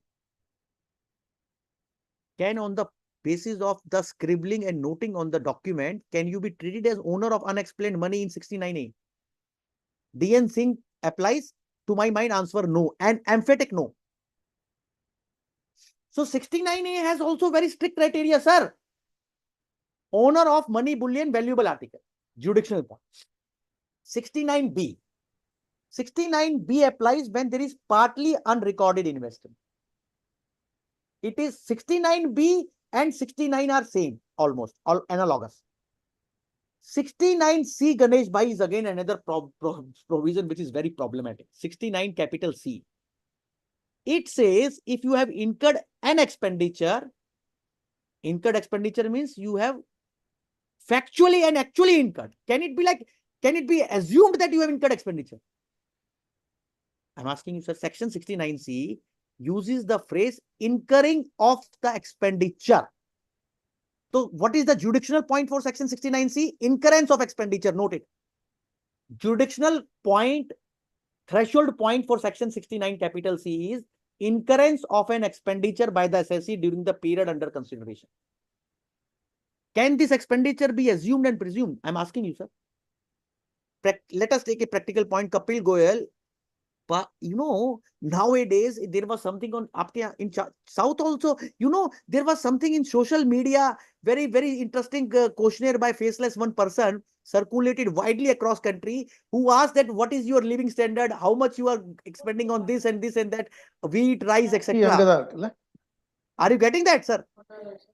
And that what happens? Department, Ganesh bhai, makes a guess that Kapil Goyal, let us say, they take my passport and they say I have visited X country, and they believe I'm not showing proper kharcha and expenditure. They make estimate for applying 69C. I am saying you 69C cannot be applied on estimation basis, sir. Please note it. Department regularly do it. 69 capital C requires actual and positive incurrence of some expenditure at the end of the session.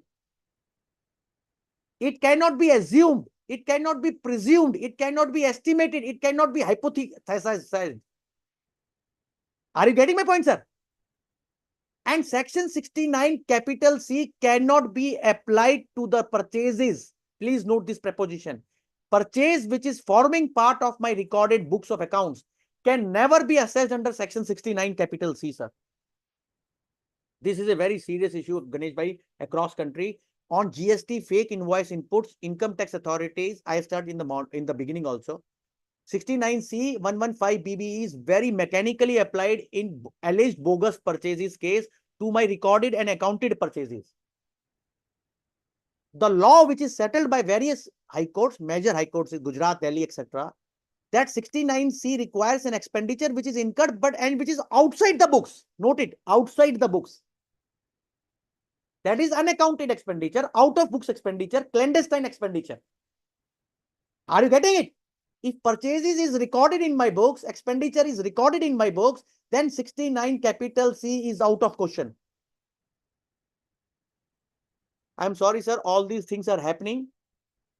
But all these jurisdictional point, Ganesh, by 68 jurisdictional point credit in the books, 69 and 69B investment in the unexplained investment, 69A unexplained money, owner of valuable money, etc., and 69C unexplained expenditure.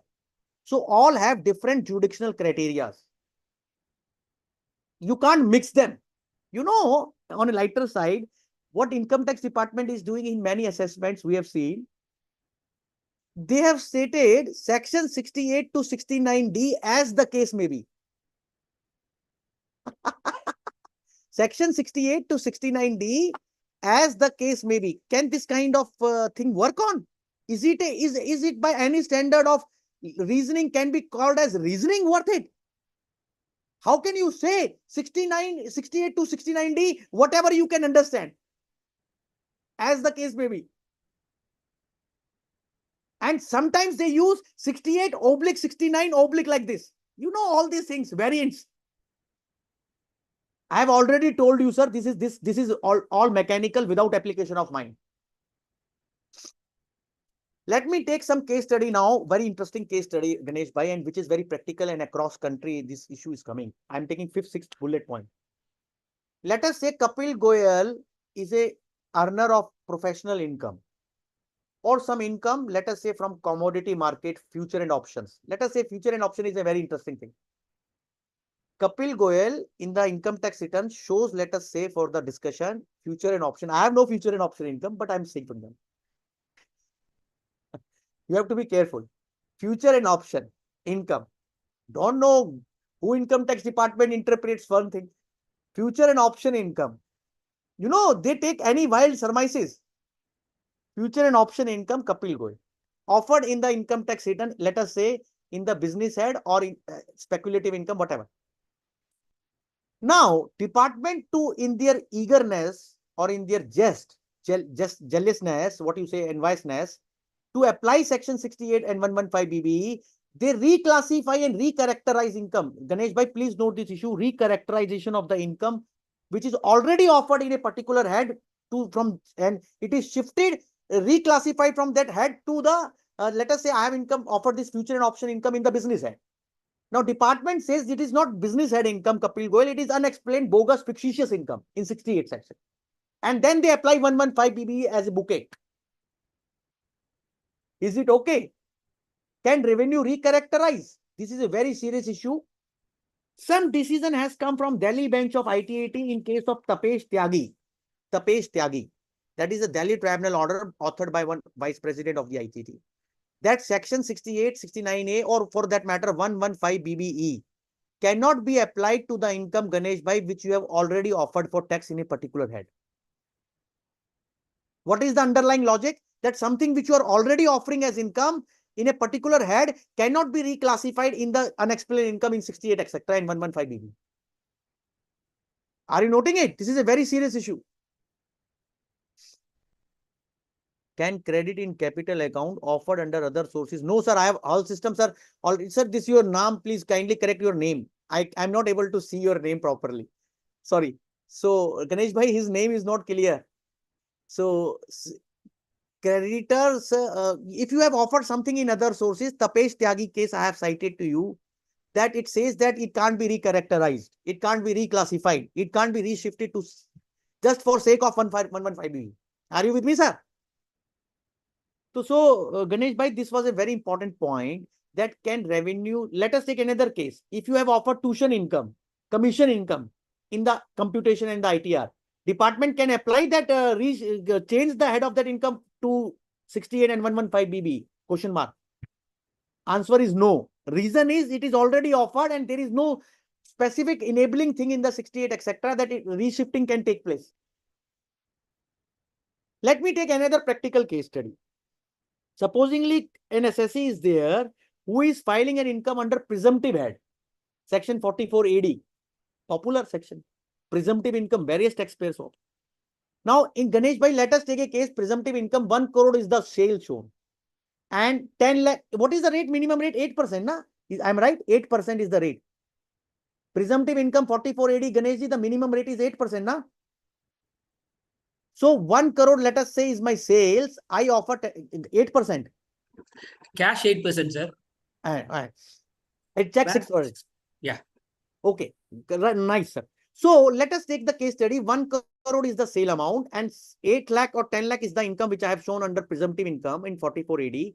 Can department apply section 68 to the sales on which I have offered income in presumptive income? I repeat, very, very serious issue. I am a person who is into a business. I opt for presumptive income scheme. I file my return under section 44 AD. I declare total receipts at 1 crore rupees and offer presumptive income of at 10%, 10 lakh, whatever. Now, Ganesh Bhai, department in its just to apply 68115 BB say, we will apply 68 to the presumptive sales portion which you have already offered in presumptive income. Is it possible? This is happening in many presumptive income cases. I have given some cases. One case I have argued before the tribunal, Delhi bench, Kamal Kumar Jain. Kamal Kumar Jain is the order argued by me before Delhi ITAT, where tribunal says if an assessee is offering income in presumptive head and 68 is applied to the presumptive receipts offered in presumptive head, 68 cannot be applied. Are you with me? Especially when, this sir, Gopi sir's books aspect, I am on not there. Books, not having books for 68 is a different condition. That can you treat bank statement, etc. as the books? You are right. That 68 cannot be applied, Gopi sir, unless and until there are books of accounts within the meaning of section 68, read with section 2, clause 12A. There is a definition in the Income Tax Act of the word books of accounts in section 2, clause 12, capital A. And there are various high court decisions which says that bank statement is not books. You are right. But I am not on that. I am on something else. If I am already offering a receipt in 44 AD, can 68 be applied to that? And you say, now what is see the classical thing? They are not deleting 44 AD income, but they are separately applying 68 to sales and receipt which have already in 44 AD. Are you getting, Ganesh Bhai? What is the point here? That I am offering a return under 44 AD. 1 crore is my receipt. 10 lakh is my income on that. 10 lakh they are accepting because the department has a philosophy. Whatever you offer in the ITR, it is acceptable to them. But after accepting 10 lakh, they are applying 68 to 1 crore. Can it happen? This is a classical case of approbate and reprobate. Note it. Approbate and reprobate. What is approbate and reprobate, sir? That you are blowing hot and cold at the same time. You are having the cake and you are not having the cake. Approbate and reprobate. If you are already accepting my return under 44 AD, you can't apply 68 in the isolated manner to my receipts. That is my point. Sir, it is happening, Ganesh Bhai, just to apply 115 BV. And to take this discussion to the next level, there is a Telangana High Court order, landmark order in Satyam case. Ganesh Bhai, it's a classical case study. Satyam case, their accounts were found to be false and etc. etc. A very classical decision has come from Telangana High Court by Justice P. Sham Koshi, argued by Mr. Arvind Datar in the Telangana High Court. This is a decision of January 2025. And the case, Ganesh Bhai, in short, I am telling, when their accounts were found to be manipulated, department took the accounts in which blotted figures were there. Assessee prayed to the CBDT, Satyam, in section 119, noted 119. That, sir, once in 119, a petition was moved by Satyam to the Central Board of Direct Taxes that my accounts, when found to be blotted and maneuvered, or manipulated, you recast my income on the basis of right accounts. Department says, what nonsense? You have already offered the income on that. We will not do anything like this. This is never happens.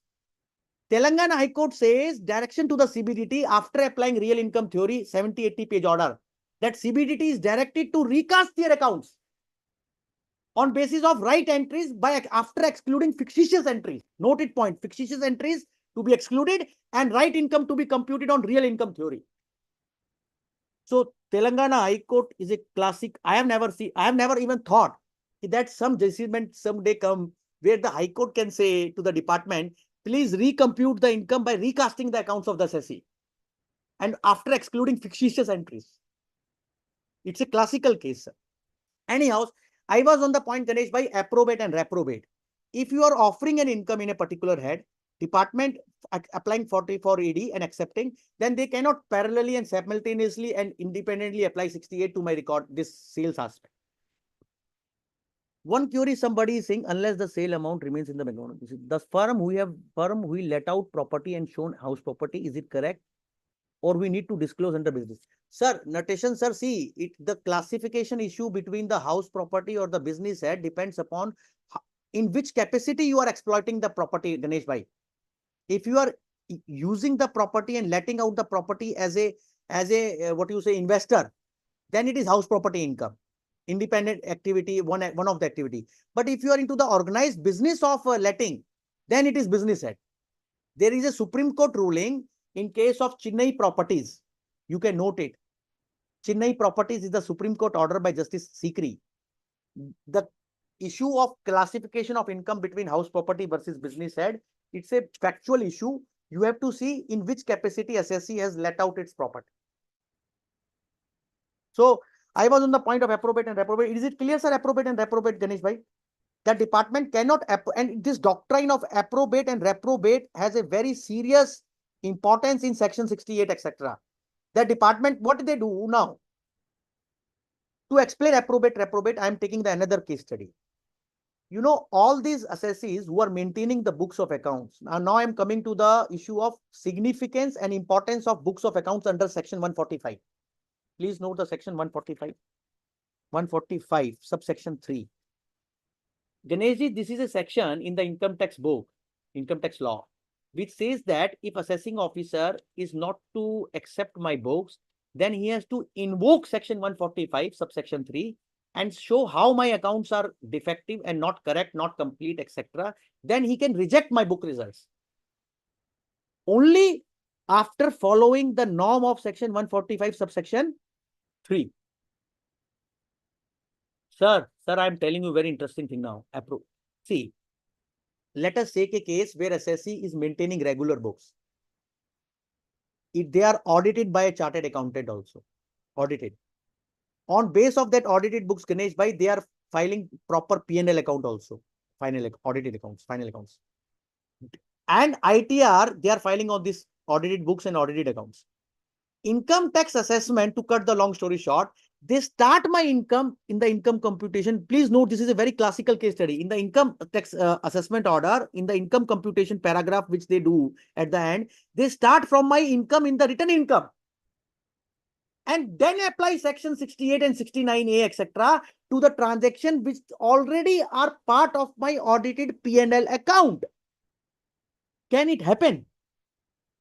Can, without invoking section 145, subsection 3, can, without doubting and rejecting my books under 145.3, can you make adverse inferences in the trading result? Please note this question. Can you apply section 68, 115, BBE, etc. without invoking 145.3? Sir, Delhi High, although there are many decisions, but to cut the long story short, because I am speaking in South India, so you can note the order of Dr. Justice Nambiar from Kerala High Court. He's the tax bench judge in Kerala High Court. In this Dr. Justice Nambiar Saab, the name of the case is Diamond Product something. And it is there in my notes, Diamond Products. And in this case, Kerala High Court has said, unless and until you invoke 145 subsection 3, unless and until you reject the books of accounts, you cannot make exception to the trading result. You cannot interfere in the book result. Are you getting my point, sir? And Kerala High Court Diamond Products case the case Kerala High Court, the view took, the same view is taken by Delhi High Court in one of the landmark case of forum sales. It is a reported order. Delhi High Court forum sales. 468 ITR 392. Please note the citation of Delhi High Court. 468 ITR, page number 392. 468 ITR, page number 392, sir. Am I there, sir? 468 ITR, page number 392, Delhi High Court, in the case of forum sales. 468 ITR 392, unless and until books are doubted under section 145, trading result and book result cannot be varied. And Ganesh Bhai, in hundreds of cases, books are not doubted. 145 is not invoked properly, or not at all invoked. And still section 68 and 69A is applied, and there too accepting book result.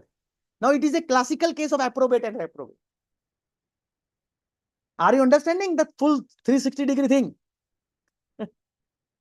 So anyhow, section 145 in the section 68, etc. has a very serious role. Department, without doubting the books, without doubting the trading results, without doubting the book entries and results, cannot make arbitrary additions in 68 to 69D. Now, Ganesh, by progressing further, there are various cases where the revenue is using the third-party statements. You know third-party statements? Let us say department is making an assessment in the hands of an assessee, where they say that they have got a statement of some person which says that assessee's transaction is false, bogus, sham. And that statement of a person is recorded in his search under section. You can note two types of statements are used at times. 132 subsection 4 section, 132 subsection 4 and section 133A. Two sections, sir. The statements under section 132 subsection 4 and statement under section 133A, third party statement. Now, can Ganesh ji, the addition under section 68 be made on the basis of this third party statement in the straight manner? Or is something to be done by the department first using that statement before using that statement? What is to be done? Sir, first assessing officer and revenue has to supply the entire complete copy of the statement. Noted, entire statement has to be confronted and supplied and purveyed to the taxpayer for its rebuttal in the healthy, procedurally fair manner, transparent and fair manner. Unless and until the complete statement is given, no adverse inference can be drawn on the basis of the statement itself. Are you with me, sir? Madras High Court, there is a senior judge, Dr. Justice Anita Sumant, ma'am. She has written one order where Mr. Datar was assisting her in the Madras High Court, where she has applied one decision of Supreme Court by Justice Chandrachud in T. Tikano. That is a Madras High Court order I am telling, where she has said, her ladyship, that without supplying the complete statement, they can't supply you selective portion. Ganesh ji, what they do, they sometimes not supply at all, or sometimes they supply the gist and extract. Madras High Court says complete statement has to be given. First is statement complete. Second, assessee, if asked for cross-examination, then cross-examination is to be must provided. Second point, cross-examination is must. And Supreme Court of India in 460 ITR, page number 162.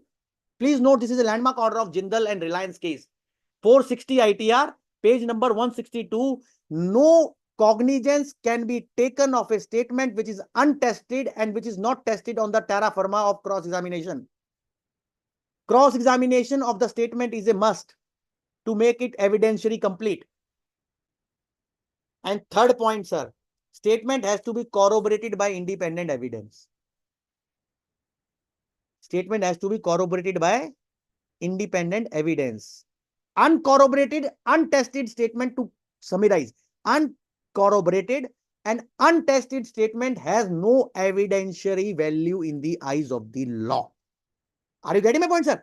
And many cases, Ganesh ji, they have made the addition on uncorroborated statements and untested statements in 68 and 115 BB. That is wrong. I have given some judgments in my this write-up. You can take that judgment. And 460 ITR 162 is the Supreme Court citation, where Supreme Court says cross-examination is must. Department in the income tax has some kind of, what you say, serious misconception, sir, with respect I say. They believe that does not apply to income tax law. Ganesh bhai, cross-examination fully applies to income tax, sir. This is not alien to law, income tax law. Are you getting my point? Cross-examination is not alien to income tax proceedings.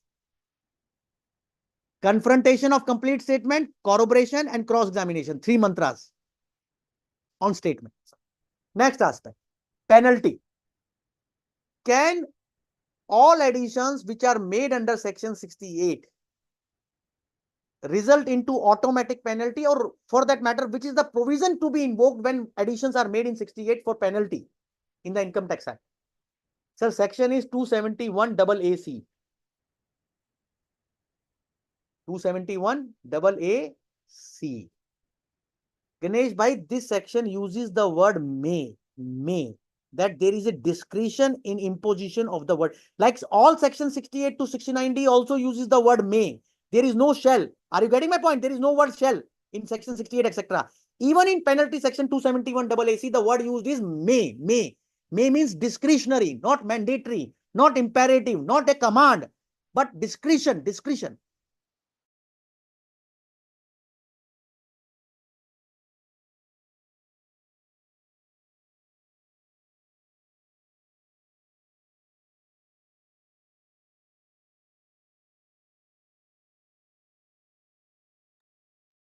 Sir, not able to hear voice, sir. Kapil, sir.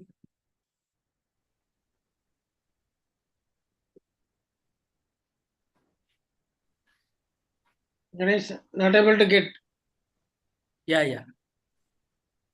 Kapil, sir, your voice is stuck, sir.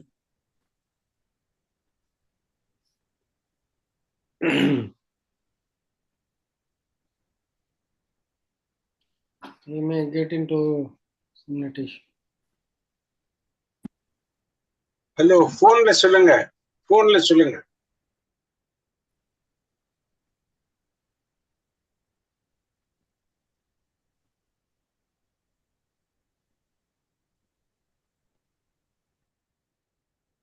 Saravana Sundar போன்ல சொல்லுங்க அவருக்கு. Sir சொல்றேன் sir wait பண்ணுங்க sir.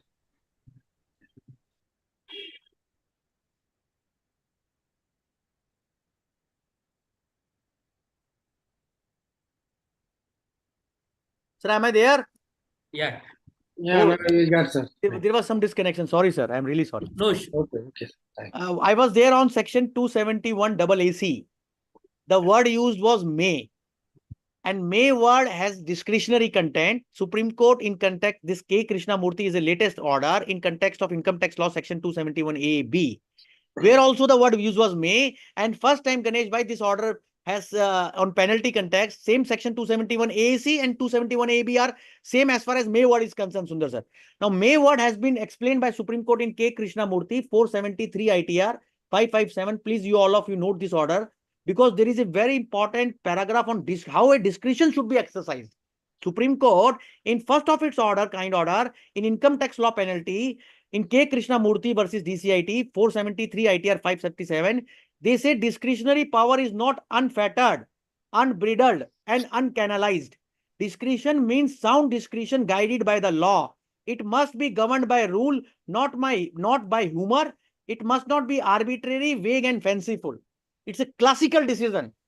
And I have seen we have all seen in our careers, daily working, that income tax department, when they imposes this kind of penalties and interpret the word may, they believe it is shall, and they mechanically impose the penalties and mechanically interpret the word may that as if it is shall. So one has to first understand, Ganesh bhai, what is the meaning of the word may in section 271 AAC, which is the penalty provision for section 68, etc. So I was taking a case, let me take a case that Kapil Goyal take loan from again that same case study, Ganesh ji, and my loan is added in my hands in 68, whether 271 AAC penalty is must, just because addition is made in hands of Kapil Goyal in section 68. Answer is no, it is discretionary. AO has to see whether this case is a gross case or some kind of a, for addition there is a lesser criteria, sir. For penalty there is a higher criteria. That something more is to be provided by the revenue, that assessee's conduct has been contumacious or dishonest or evasive. Then this penalty 271 AAC can be imposed. Various courts have interpreted 271 AAC, and they have also said the same thing, that may cannot be interpreted as shall, and discretion has to be exercised in manner known to the law. It has to be judicious exercise of the discretion. And third, Mere addition under 68 to 69D cannot be basis to invoke penalty, sir. Are you noting this point, Sundarji? That mere addition under section 68, because 68 etc. addition is again based on some subjective satisfaction. Sir, if an assessing authority is not satisfied with the explanation in the assessment, can this be counted that it is also equivalent to penal conduct, penalty liable? Answer is no. There is a decision of this Madras High Court, Balaji Jacob. You all can note this is a landmark order of Madras High Court, Balaji Jacob by Justice Sivagnanam. Now he's Calcutta High Court Chief Justice. T.S. Sivagnanam Saab has been one of the favorite tax judge from Madras. And Sivagnanam sir has written an order, Ganesh Bhai, in Balaji Jacob. Balaji Jacob is a citation of Madras High Court, where Madras High Court says, merely on basis of addition and in section 68, no concealment and no penalty. Fourth, the citation of Balaji Jacob is 430 ITR 259. 430 ITR 259. So, sir, in my humble submission, penalty for unexplained income can be imposed in exceptional cases where the gross negative and evasive, contumacious and dishonest conduct is there. In normal cases, no penalty can be invoked. Cross-examinations, show cause notice, penalty, books, etc. I have covered. Now we can take Ganesh Bhai. Already it is 6 o'clock. Lastly, sir. Section 263 and 148. Can revenue to apply 115 BBE invoke section 263 and 148? Reopening. I have given some judgments in my note that 263 can be invoked where first revenue shows that assessment order is erroneous and prejudicial to the interest of revenue. Mere not applying by the AO in the assessment 115 BBE cannot give jurisdiction to the CIT in section 263 to say that order is erroneous and prejudicial, sir. Andhra Pradesh High Court, Chhattisgarh High Court, various other high courts have said 263 cannot be applied, invoked, just that CIT sir wants to say that 115 BB is to be pressed. No. Because the 263, there are two in conditions, erroneous and prejudicial. Just CIT has to, CIT sir has a subjective view that this 115 BB has to be imposed. No, sir. 263 is not to be applied like this. And 148, reopening of assessment. Again, reopening of assessment disturbs the finality of the concluded assessment. Court says, just to apply section 68 to the recorded and disclosed transaction, reopening cannot be done. You do 143 too, but you can't do 148 for that. Are you getting my point? Sir, is it clear, Ganesh sir? 263 cannot be done just to apply 115 BBE. That is settled law by various high courts. Department is today also doing. Various 263 are done even today just to apply 115 BBE. Because AO has not applied. AO was charmed by Sundar sir smile and face and Ganesh sir smile. So 143 done clean. 263 CITs are not happy. He is taking other science view. So he's doing 263 to bring in 115 BB. No, it's not possible. And likewise, reopening of assessment casually to apply 115 BB is also not possible. This sir is asked a very interesting query. He says, can 115 BBE be invoked in assessment of a charitable trust in addition to 115 BBC? If I was there in physical, I would have clapped for him, sir. Why, Ganesh Bhai, I'm saying? Because this is a very interesting thing which I 2 days earlier fought in the tribunal and won a case, and I have noted also. Can in anonymous donation cases, charitable trust, can in place of or addition to 115 BBC, which is a special and specific section, can general provision of 115 BB be invoked? That is Raja Rushi sir is asking. Raja Rushi ji is asking. So my answer is this, no, and no. Why? Reason? 115 BBC is the standalone specific special section. If at all the addition has to be made for anonymous donation in the hand of the trust, section can be 115 BBC. 30% rate, whatever is there. But 115 BBE, 68 to 69D cannot be applied, sir. And this is based on the theory of general provision versus special provision. That special provision will prevail over general. Are you noting it, sir? This is a very intelligent question, sir. Anyhow, sir, it's 6 o'clock. I have already covered the try to traverse you, and you have all bear with me for 2 hours. And wow, very good. Ravi Shankar sir has said, will 115 BB apply for AY 1718 or only? Sir, you have already smiled it. There is a decision of Smile Micro of Madras High Court landmark order, which all tribunal benches are following in the country. It should apply. I have also covered in my note. If you see my write-up, you have circulated my write-up, Ganeshji? Sir, In my sir, not yet, sir. Once the okay, session okay. is over, I will send it, sir. I understand the predicament of the, what you say, organizer. Organizer wants to distribute the note after the seminar. Na? It is like this. Yes, sir? So 115 BB Smile case. The rate should apply from AY 1819, sir. That means not for 1718, AY 19, Madras High Court Smile case. The date, this is the writ petition 2078 of 2020, Madras High Court. Now, your Madras High Court, this decision is applied across country. Our Delhi benches are daily applying it, Ganesh bhai. Anyhow, sir. So can section 115 BB be applied for gross receipts? No, no, sir, never. Shanmukh Nanthan, sir. Absolutely no. Gross receipts can never be assessed under 68, first point.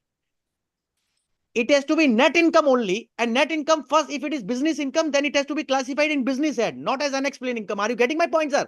There are two bloopers. One blooper is this: gross income cannot be taxed, gross receipt.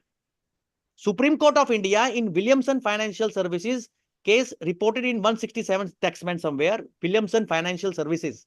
Supreme Court speaking through Chief Justice Kapadia Saab said income tax charge is on net income, not on gross receipt, sir.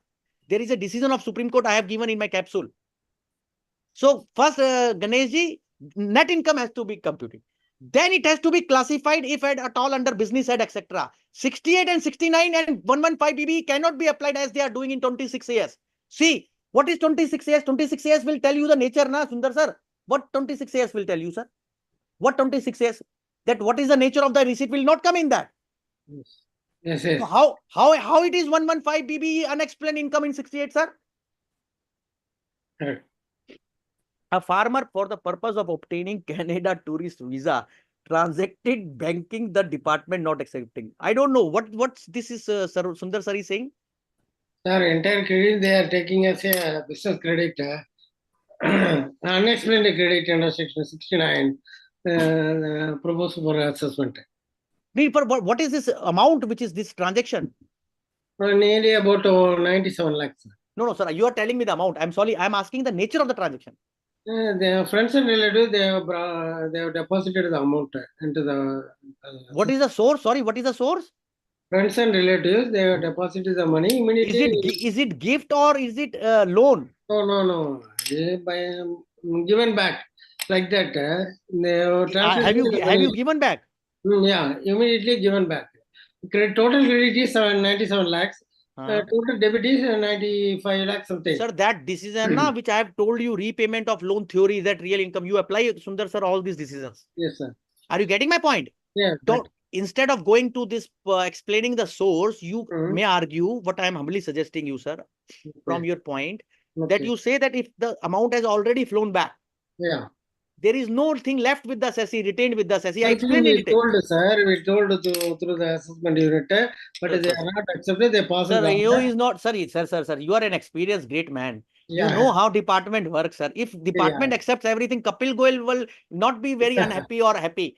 You know, I have already told many times in this webinar that department is not accepting the right. And I started from Abdul J. Kalam, Martin Luther.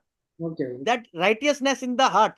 And conscience-wise right. Department is not right. That's why courts are flooded. That's why Kapil Goyal is overloaded with 68. And Kapil Goyal is becoming lawyer of 2 sections now. I'm practicing in Income Tax Act on 2 sections, 68 and 148. Okay, fine, sir. Fine. Got it. When there is no books of accounts, no business, can the addition for loan receipt? Sir, see, Chandrasekhar, sir, even in the case where you have no... Sorry? Sorry, sir? They can... what are you saying, sir? Sorry, complete. Your voice is mute, sir. Now it's mute. It's mute, sir. You can unmute yours. Sir, you are mute. Sundar, sir, you are mute. Sir, when there is no books of accounts, no business, can the addition made for loan receipt? Chandrasekhar sir has asked. I am submitting, sir, that if there is, even if there is no explanation under section 68 given by the SEC, the word used is may. May means discretion, I told. There is an old decision of Supreme Court in P.K. Noor Jahan case, 237 ITR 570, noted Ganesh Bhai, 237 ITR, page number 570, Supreme Court of India, in context of 69, may word, that if assessee cannot be treated to have earned this much income, then no addition should be made. The assessing officer should use his discretion wisely while applying 68. That is what Supreme Court has said in the context of P.K. Noor Jahan, section 69, word may, 237 ITR 5. So discretion has also, I have told this K. Krishnamurthy case, na, 473 ITR 557, may word. So discretion has to be used in a wise manner, sir. And Chandrasekhar sir, try to give some supporting documents for discharge of your primary burden. That is my humble thing. Sir, cash loan received Sir. And recorded in the books of accounts. Sir. 5 lakhs rupees received from Kapil Goyal, sir, and I recorded. Now Kapil Goyal is becoming the lender, and now you are becoming the other. Till now, lender was Ganesh, sir. Okay, sir. Yes, okay. Okay. Then they told the cash 269 they are applying. But I am proving the cash received, everything I given, but they are not accepting. Sir, you have to, Rajesh sir, you have to note 2-3 points here. First, you have to go to the Supreme Court leading decision in case of Kumari A.B. Shanti, where the Supreme Court, it's a reported decision, sir, in ITR, where the test is given by the Supreme Court that penalty in the section 269 SS, etc., 271D cannot be levied if the transaction, sir, is otherwise bona fide and genuine. Note, if transaction is A, bona fide and genuine, then this 269 SS penalty cannot be levied. Because this section can be applied, Supreme Court says, when the constitutional validity was approved, that first revenue has to see whether the transaction is genuine or evasive. Second point, sir, Rajesh sir, you can say whether department is imposing the penalty directly or they have made an assessment and in the assessment they have invoked the penalty, then they are applying it. I don't know. Have they done an assessment and recorded satisfaction in the assessment, or they have done directly they have initiated the penalty? No, they are in their assessment, they are not accepting my books of accounts and added the penalty. So they have initiated the penalty in the assessment. Okay. Now, there is a second point which you can note, apart from bona fideness criteria and genuineness, there is a reasonable cost doctrine in section 273B. If transaction, if you have a reasonable cause for accepting the loan in cash, then the law says no penalty can be levied. Reasonable cause, you can also apply Supreme Court ruling in Hindustan Steel Limited 83 ITR 26. 83 ITR 26. That if there is only a, sir, if there is only a breach of venial breach, that you have not done a transaction in a mode, then penalty cannot be levied. Just for non-compliance. If otherwise the transaction is bona fide and genuine, the other person is confirming it. Genuineness is not in question. Bona fideness is not in question. Then 273 capital B section can be applied. And there is a latest order of Chhattisgarh High Court in one case where Chhattisgarh High Court has also applied Hindustan Steel Limited, Kumari A.B. Shanti and 273B, that cash loan penalties, sir, can only be invoked in evasive and non-bona fide transactions, non-genuine transactions. Are you getting my point, sir? Kamaljeet Gill. Kamaljeet Gill is the latest order of May 2025 of Chhattisgarh High Court, where ITT approved the penalty, but Chhattisgarh High Court, reversing the ITT order, deleted the penalty after analyzing the entire conspectus and conundrum of the law that 269 ST penalty, this penalty is wrongly invoked. Fine points I have told you, sir. Thank you, sir. Thank you. My pleasure, sir. Thank you, sir, for your wonderful presentation. So once again, you proved you became an authoritative in income tax, sir. Sir. Thank you, sir. It's my extreme pleasure. My memento is due. Thank you. Thank you. Sir, you will receive, sir. Sir. Thank you. I was lighter saying, sir. I have some love for mementos. That's why I say it like this. Definitely, sir. Definitely, it will be done. And my note you can circulate to everyone, because there were maybe some other points which one can. This note I have prepared specially for today's thing only, sir. Sure, sir. Sure, sir.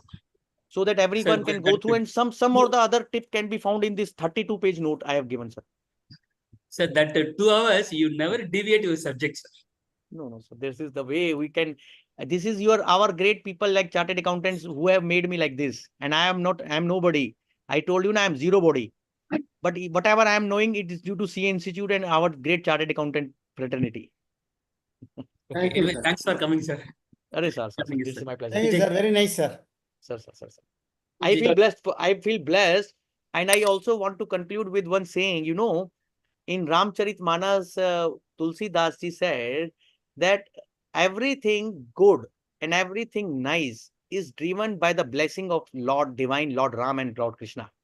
So I am only working according to dictum and directions of Lord Ram and Lord Krishna, sir. Thank you. Thank you. Thank you. Thank you. Thank you, sir. Sir. Ganesh, sir, Yeah, you please continue. take it. Proceed. Yeah. On behalf of Kumbakonam branch and our joint hosts Salem, Pondicherry, and Trichy branches, I sincerely thank our chairman Ganesh for taking this initiative in inviting Dr. Kapil Goyal and having such a wonderful and enriching session for all the members. I hope all of you enjoyed the session. Is it? Just I require it in the chat box. I hope everyone enjoyed it. Once again, I thank everyone. Just one more thing, we have posted this session in YouTube also. You can revisit it if required, and it will be very useful for you. And sir, also send me the recording of today, sir. It will help me. I will also share with my some good judges, etc., and friends, sir. Definitely, sir. Ganesh sir will be sending it. And we are having one more session on new amendments in income tax return forms online only on May 31st. I request everyone to participate once again for that online session. And one more session on financial statements of non-corporate entities, physical session.